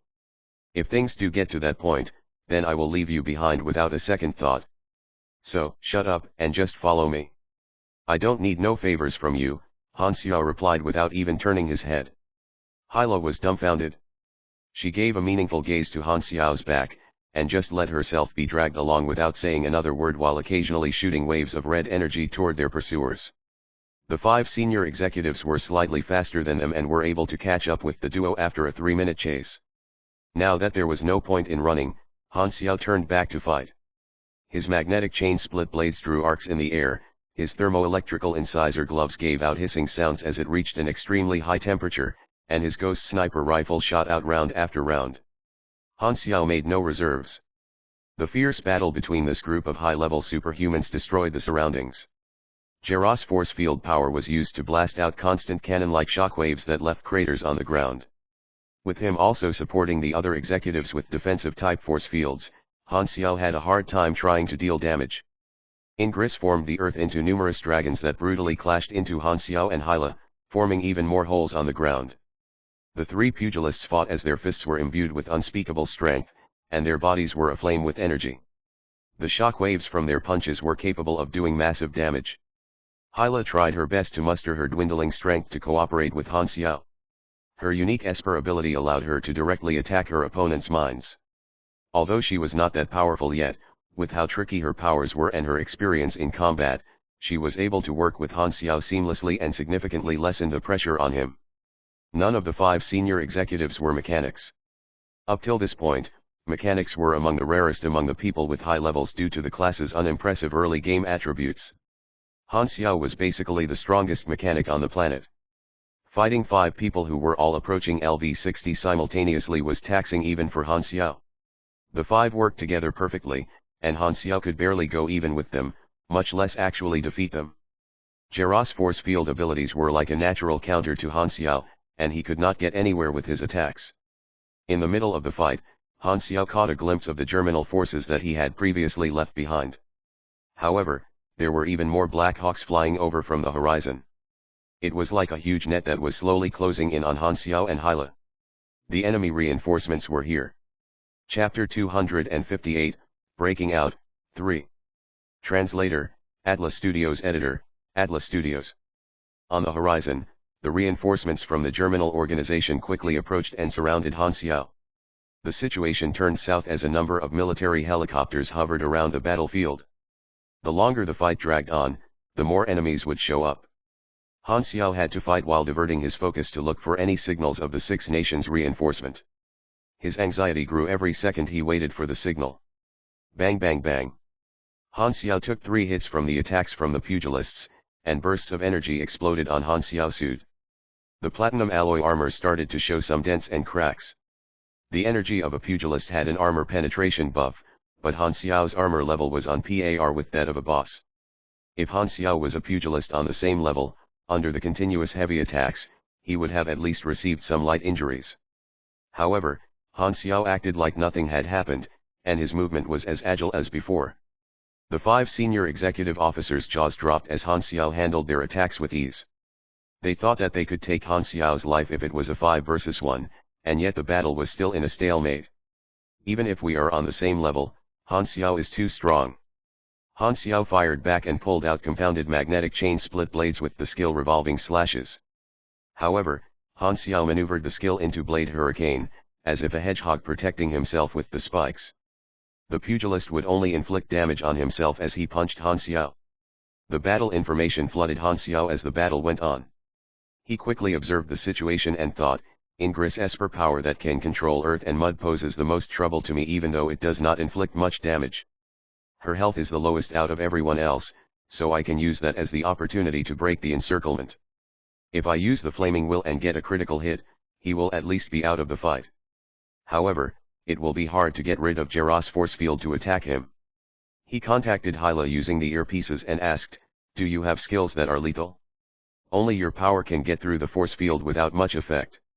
I just need you to stop Jaros from using his Esper power for a second, just 1 second. Give me 2 seconds, Hyla replied and stood still. Her body slowly sent out a dark red light, and she trusted Han Xiao to provide the 2-second opening. The 5 officers instantly noticed the action of Hyla. They knew that Hyla had been a powerful soldier in the germinal organization until recently, so even though they did not know what she was doing, they quickly switched target and threw attacks toward Hyla. Han Xiao jumped in front of Hyla without hesitation. He reached out one arm, created the repulsive field, and blocked off the hail of bullets and 2 pugilists, and then he blocked the rest of the attacks with his mechanical suit. After 2 seconds, Hyla's eyes looked like 2 dark red suns. She pointed her arm toward Ingress, ready to fire. Jaros quickly reacted and created an invisible force field around Ingress. The next second, with Hyla still pointing her arm toward Ingress, a red visible storm was sweeping toward Jaros, and he took a direct hit. Jaros did not expected this. Blood shoot through his nose as he blacked out while falling on his back. The psychic attack that Hyla had released had never been directed with her hand. She could easily attack in whichever direction she wanted. Moreover, Hyla's fighting sense was sharp, and seeing that everyone was focusing on protecting Ingress, she tricked Jaros by reaching her hand out toward Ingress and inflicted great damage onto Jaros. Now's my chance. Han Xiao used moving snipe and got away from the pugilists. With the ghost sniper rifle in his hand, he fired a shot at Ingress while activating all his buffs. You used flaming will. The attack damage is amplified by 512%. At this moment, Han Xiao almost cried. Oh, the Lord has answered my prayers. I've had this skill for almost a year, and this is the first time I've gotten the maximum critical damage. Buzz. A thin and straight pierce right through three walls and shield Ingress tried to create, and her chest exploded with blood like a rose blossom. From your skill lethal critical hits, damage increased by 250%. Lethal shot activated, the damage is turned into true damage. You dealt 4,346 points of critical damage. You've killed Ingress, LV 58. You've gained 175,000 experience. You've gained 32 trial points. Holy sh*t, that is some real damage though. Han Xiao shouted with surprise. From LV 60 onward, one-shotting an enemy on the same level was much more difficult when Han Xiao was at lower level. If he had not seen it with his own eyes, Han Xiao never would have believed that his explosive power was that strong. All his abilities and skills made his buff higher than anyone had expected, including the preposterous skill Flaming Will that he had learned from Bennett. This was the first time that his own damage had scared Han Xiao himself. Ingress collapsed and did not make a sound. The remaining 4 people was stunned, and everyone's face turned green. They had never heard of someone who could one-shot a superhuman at this level. After witnessing the death of Ingress, fear that they had never felt before quickly swallowed their hearts. Han Xiao pressed on while their morale was low. However, the helicopters and tanks suddenly fired at Han Xiao, providing support for the executive officers. Bullets and bombs exploded right where Han Xiao was standing as dust and smoke filled the air. Han Xiao tried to dodge the bullets, but an armor-penetrating tank shell directly hit Han Xiao, and his body flew back under the impact and rolled on the ground. The side of the suit was smoking and shattered. The durability of the suit dropped a few hundred points after that hit, and the microchip system was temporarily unresponsive. After taking a direct hit from a powerful shell, even a Class C superhuman would suffer injury, while a Class D superhuman would be in a critical condition. If one were a Class E superhuman, one's body would be shattered into pieces, and there's no need to talk about average human being. Han Xiao's enemies were not only the 5 senior executive officers in front of him but also the entire fleet backing them up. God damn it, Han Xiao struggled to get up. Suddenly, he felt strangled around his arms and legs. Jaros snared and limited his movement. Han Xiao suddenly felt a cold shiver through his spine. He was in danger. The 3 pugilist executive officers charged toward Han Xiao, with their energy pushed frantically to its peak. Fueled by their shared instinctual fear of death, they focused all their hidden potential and power on defeating Han Xiao. Hyla stood in front of the 3 officers as her energy sent her blood-red hair blazing up around her head as if it were flame. She bit her tongue and forcefully released the necromastery shock blast. However, all pugilists had strong endurance, and they easily blocked off the mental shock of Hyla's power. Their fists and kicks covered in energy quickly landed on Hyla's body. The sound of cracking bone pierced through Han Xiao's ears as if it was a firecracker. Without any delay, a missile formed of densely packed rock in the shape of a spear pierced through Hyla's stomach and left a bloody wound that was as large as 2 fists. Her organs were all destroyed. The impact of the earthen missile made Hyla fly away a dozen meters and land on the ground. Her hair was scattered like flower blossoms, covered in a pool of reddish blood. In Han Xiao's mind, there was no way for a LV-40 Esper to survive under that attack. One down, one more to go. Jaros said with his deadly eyes. The dark blue force exploded, and Han Xiao got away from the rock formation. He quickly ran next to Hyla and checked her condition. After a single touch, he knew that Hyla's arms, ribs, and spine were shattered to dust. A huge hole dominated the center of her abdomen, and all her organs were mashed together like jam. Which he assumed, was not a good sign.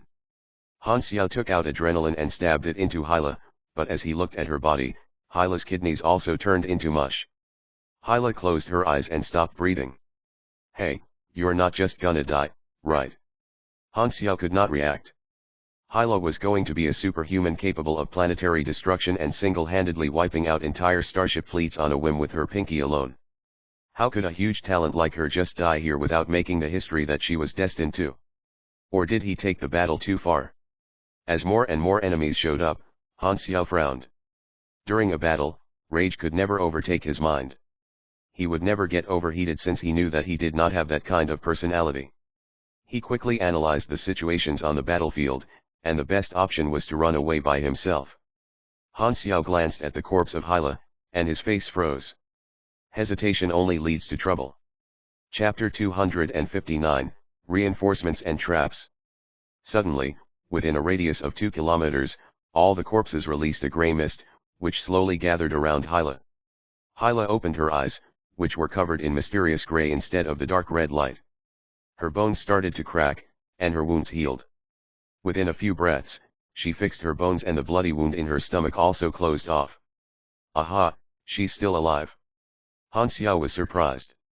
Oh, doesn't the scene perfectly resemble the words "what doesn't kill you only makes you stronger"? Like how Gandalf came back from the dead as a white wizard. No wonder she's the candidate for the goddess of death. Show them your power, girl. Hyla sat up, and the grey mist all flooded into her mouth as she rejuvenated further. Her eyes returned to the normal color, and she started coughing intensely. She said in a fragile voice, "Go, leave me now. I'm too weak to do anything." Han Xiao bit his lips. Damn it. Why did you make such a scene if you are not going on a rampage? I got excited just to get disappointed. You're still a weakling. Oh right, I remember she had an ability called Ignore Sudden Death, where she gained a special effect if her health points were lower than 1%.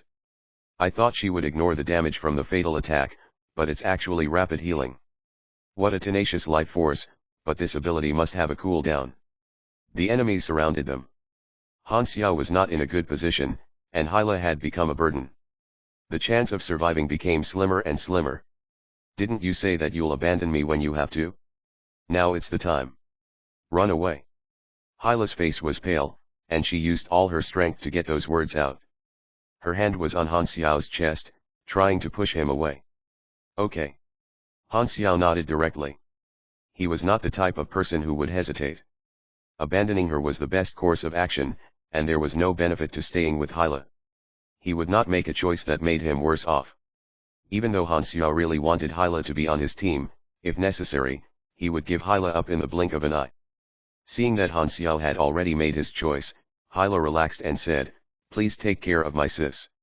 Suddenly, Han Xiao heard an unfamiliar voice through the earphones. "Hey, I see you guys, we are coming."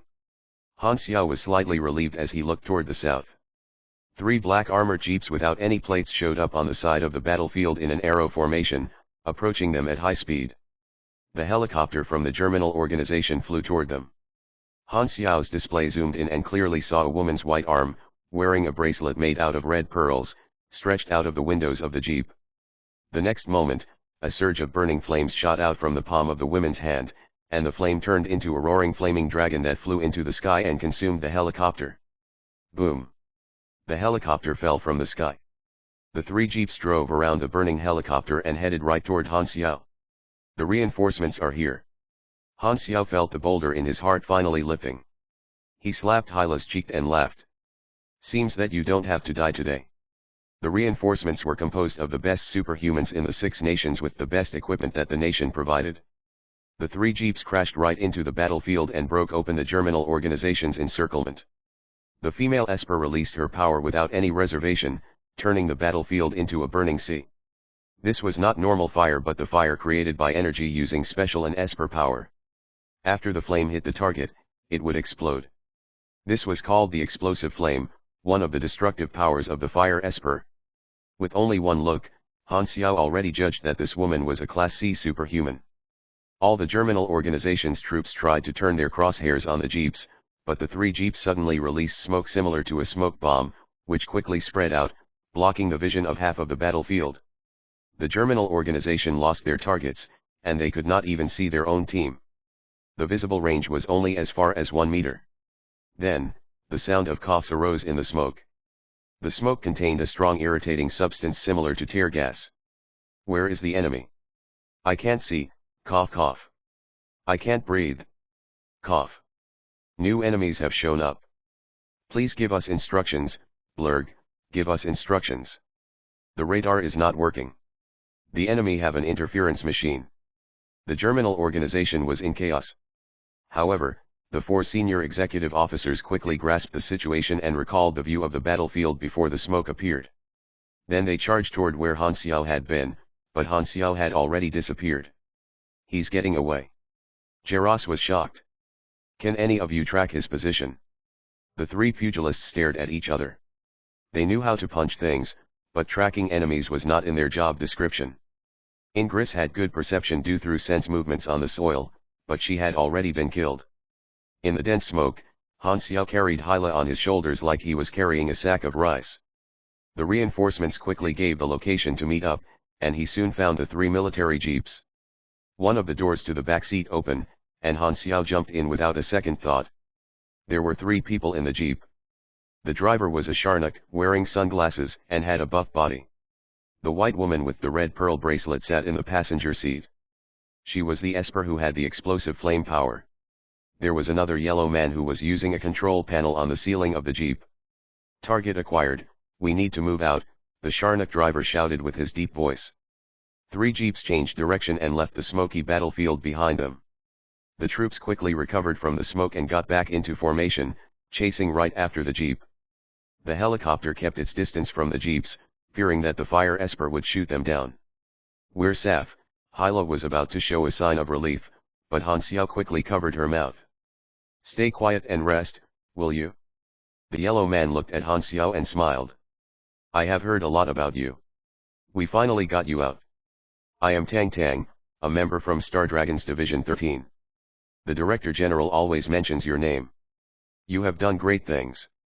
The driver is Alopog from Theseus, and the lady is Diana from the Maple. Okay, let's stop with the mindless chit-chat. Diana did not even look back and said, now that we have the target, all the enemies are right behind us. What should we do? Since they still have reinforcements behind them, we can't afford to stay and fight them, Tang Tang replied. We just follow the planned route, and we can shake them off after half a day and remain hidden. Hyla regained some of her energy and asked, why didn't you use a plane? How would you have wanted us to sneak into the Germinal organization's territory in a plane? Or do you want us to be a sitting target in the sky? Diana's tone was sharp and cold. The reinforcement had 3 jeeps in total, and they still did not know who was in the other jeeps. After successfully meeting up with the reinforcement team, they were still being chased by the enemy. However, it was good news that they already broke out of the encirclement, and all they had to do was to spend some time and lose the troops behind them. Han Xiao let out a long sigh. He was providing his intel in exchange for the Six Nations support. It definitely felt nice to have reinforcements rather than just fighting alone. Other than Tang Tang, the 2 people in front of the car kept on observing Han Xiao from the rear mirror. They were all the aces from their own countries, and this large-scale joint operation was only to save one person. On paper, they knew the incredible things that Han Xiao had done, and since they had finally met in person, they were naturally curious. From stealing intel from the headquarters of the Germinal organization to fighting the entire army to get away from the territory, all these people viewed Han Xiao as a superior human compared to them, and they could not help but observe Han Xiao. After 2 hours, the ground became less and less firm, soon turning to sand. They had left the plains and now reached the desert. The troops behind them could no longer be seen, and they were temporarily safe. The dense atmosphere soon relaxed. Han Xiao did not take off his suit, but he just left it on sleep mode, waiting for it to recharge. The east side of the plains has a small desert right next to it. The place used to be a nuclear bomb testing area, and the radiation is high, killing all plants and animals. It will take around 8 hours to travel through the desert. After that, we will reach an area with complex hills and mountains. As long as we avoid any base along the way, Tang Tang explained the escape route. Suddenly, Han Xiao's computer in his suit received a call. It was from the leader. Well done, you actually got through the encirclement in the plains. The leader seemed calm, but Han Xiao had expected the leader to be raging. His suspicion quickly rose. Something is wrong. He, Do you think you safe now? The leader laughed. Do you think I never noticed the team that infiltrated my territory a few days ago? Han Xiao froze. Something bad was coming their way. I never tried to stop them just so that I could get this chance. I may not be able to track your position, but at least I could track your reinforcements. I knew you were going to meet up with them, and from the movement of you and your team, I could at least predict where you would meet up. That's right, your reinforcements were heading to the east side of the plains, meaning that you will escape from this side. Unfortunately for you, I knew this at least 10 hours ago. 0, you are not all-knowing and all-powerful, right? The leader suddenly had murderous intent in his voice. Open your eyes, and be grateful for your last parade I have prepared. This will be the end, Han Xiao. Han Xiao looked out from the window, and the hills and valleys were filled with ambush troops with dozens of military helicopters hovering around the sky. Hundreds of machine guns were spread in the sandbag base, and soldiers holding grenade launchers and SMGs stood still near the base, awaiting orders. The number of soldiers was more than double the previous battle. Chapter 260, Unexpected Helpers. Translator, Atlas Studios Editor, Atlas Studios. How can there be an ambush? Tang Tang was spooked. Cr*P. Could Germinal have been monitoring us all this time and waited all this time to catch us in one fell swoop? What's the point of saying all this now? Diana furiously responded. Their squad had snuck this far into Germinal territory, and everything had been smooth sailing. No one had thought that this would turn out to be a trap.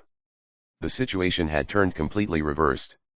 10 hours earlier, the Germinal leader had secretly ordered the troops that were to form the northern, western, and southern parts of the previous encirclement to make haste for this patch of wasteland to wait in ambush. The leader knew that if Han Xiao succeeded in breaking out, he would definitely pass by this area. Han Xiao did not read about anything on this ambush in the forums. This operation completely excluded the players, as the leader remembered from what Cyberlos had told him that Han Xiao could be an Inhuman and feared that there was some sort of a special way for Inhumans to communicate between each other. This completely blind guess from the leader paid off, and Germinal was able to set up the troops without warning Han Xiao and the rescue team. Moreover, the leader was no longer making orders from the faraway headquarters, but rather, right there on the field. The long-awaited moment had finally arrived. The leader stood on the sand dunes ahead of Han Xiao's group as his windbreaker flapped in the air, and his face was still covered under a mask. Behind him were several dozen executives who stared in front of them like hunters staring at prey who had fallen into their trap. The two's eyes met in this fated moment. Han Xiao's communicator once rang out with the leader's voice. Didn't you wanted to fight me? Now that I'm right here, do you dare come? Han Xiao released a breath and said, not bad. This move by the leader was outside of Han Xiao's expectations, but in hindsight, it was not too surprising. The two's conversation last night had not only been used by Han Xiao to probe his enemy, the leader had also used it to his advantage. As the prey in the middle of enemy territory, it was way too hard to always make flawless plans to react to the enemy's movements. Faced with Germinal troops encroaching from all directions, it was impossible for Han Xiao to predict everything, given his limited resources. Getting this far was already a feat in and of itself. The Germinal leader finally got him back for being trolled so many times. If they had not been standing on opposing sides, Han Xiao would have wanted to give a standing ovation to the leader for this one. How hard did he work? It was too touching. No plan could always work. There were always unpredictable factors, and now that they had run into the situation, they could only rely on their own strength. All Han Xiao had done up till this point was help himself amass strength. Now, he was standing right in front of the limit of version 1.0, just a step away from breaking through the LV60 threshold. This dangerous situation was also filled with opportunity. Approximately 10 C-class superhumans against thousands of heavily armed elite soldiers and 50 executive officers. What more is there to say? Let's just do it. Han Xiao was calm as he turned off the communicator. There was still about half a minute before the two sides would clash, and he used the time to inspect his own status. Viper still has 61% of energy, about 4,200 armor points, 3,800 health points, which is about 87%, about above average form. His mission details showed that the ultimate trial had reached 815/2000 in completion. The enemy forces are numerous with very high firepower. Our advantage lies in our individual fighting strength, Han Xiao thought as he hoped that his teammates in the other cars who he had not met would not let him down. A mission suddenly popped out in the interface. You have triggered C-Class Special Mission, the Traitor's Ambush. Mission requirements: defeat the Germinal leader. Must deal at least 60% of the total damage. Mission award: lottery draw on 2 of the leader's skills or talents. Han Xiao's eyes flashed when he saw this. At least 60%. This won't be easy. He had not fought the leader before this, and the leader was a main character on planet Aquamarine, just like Bennett. He was certainly extremely strong. In his current form, putting aside defeating the leader, Han Xiao might even struggle to shave off a third of his health even if he went all out. Moreover, there would be countless obstacles in his way on the battlefield. Han Xiao might not even be able to single out the leader. However, despite its high difficulty, the mission reward was very tempting to Han Xiao. As a main character on the planet, the leader had to have some pretty amazing skills and talents. He might even have the legendary Lucky Halo. It would be like hitting the jackpot if Han Xiao were to get that. However, when he thought about Germinal's pitiful condition, Han Xiao started to have doubts. He should have the Lucky Halo, right? Then, everyone was pushed back into their seats as the 3 cars accelerated toward the enemy. Tang Tang said in a grave voice, "Everyone, ready up. This is our chance to take out Zero and the 6 Nations' top fighting force once and for all." The leader looked down on the fast-approaching cars as he stood on the dune. He had only had 10 or so hours to mobilize these troops, and the heavier vehicles like tanks had been left behind. The main force of the ambush consisted of thousands of foot soldiers who would provide cover fire along with over 10 attack helicopters. The dozens of executives behind him and the leader were the trump cards. Fire! At once, gunfire exploded across the battlefield, sounding like countless thunder strikes. A hail of bullets flew in from all directions, virtually covering all the empty spaces. The rescue team was trapped in the middle like a caged beast. At the same time, a semi-transparent circular force field expanded and covered the 3 cars. All the attacks landed unceasingly on the energy barrier, causing it to flicker constantly. However, the cars in the center remained unharmed throughout.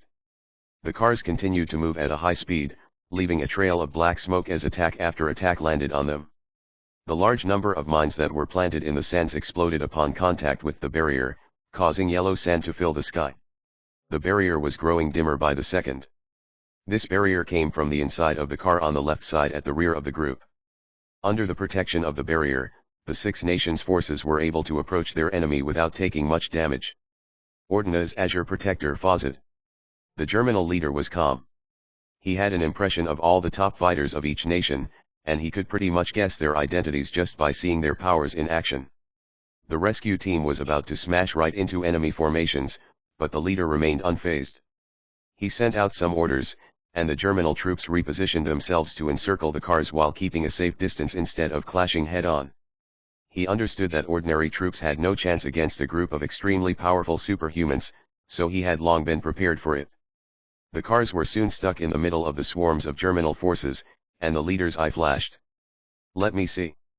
Who else is here? Go." Diana was the first out of the car and immediately blasted gusts of flame out of her hands toward the surrounding troops. 3 of the machine gun nests in her immediate vicinity were turned into raging infernos. The driver, Alopog, was a Sanu warrior. People of the Sanu tribe were born with patterned stripes on their skins. These stripes lit up in bright red as Alopog entered the battle. The stripes snaked around and covered more skin, and his whole body started to grow larger, causing his shirt to rip, eventually allowing him to grow into a 4-meter-tall giant. He was like a humanoid tank as he smashed through the Germinal ranks, causing bodies to fly up into the sky along the way. Aside from these 3, the other 2 people in the car also stepped off to join the fight. One was fully equipped with a heavily armored mechanical suit that made him resemble a rhino. His weapon was a specially crafted 2-handed hammer with rocket boosters built into one end. This is similar to Reinhardt's hammer in Overwatch. The other newcomer let out an animalistic roar before he summoned a flood of bugs out of the desert ground that tore countless Germinal soldiers into pieces. It was a genuine beast summoning skill, much stronger than Han Xiao's half-assed Call of the Wild. Fawcett also continued to supply his allies with a glowing protective barrier. The dozens of Germinal executives rushed forward to meet their foe. Although they were up against the best fighters of the 6 Nations, They soon turned the battle into a stalemate due to their numerical advantage and impressive teamwork. The superhumans went all out with their respective abilities and caused chaos in the surrounding battlefield.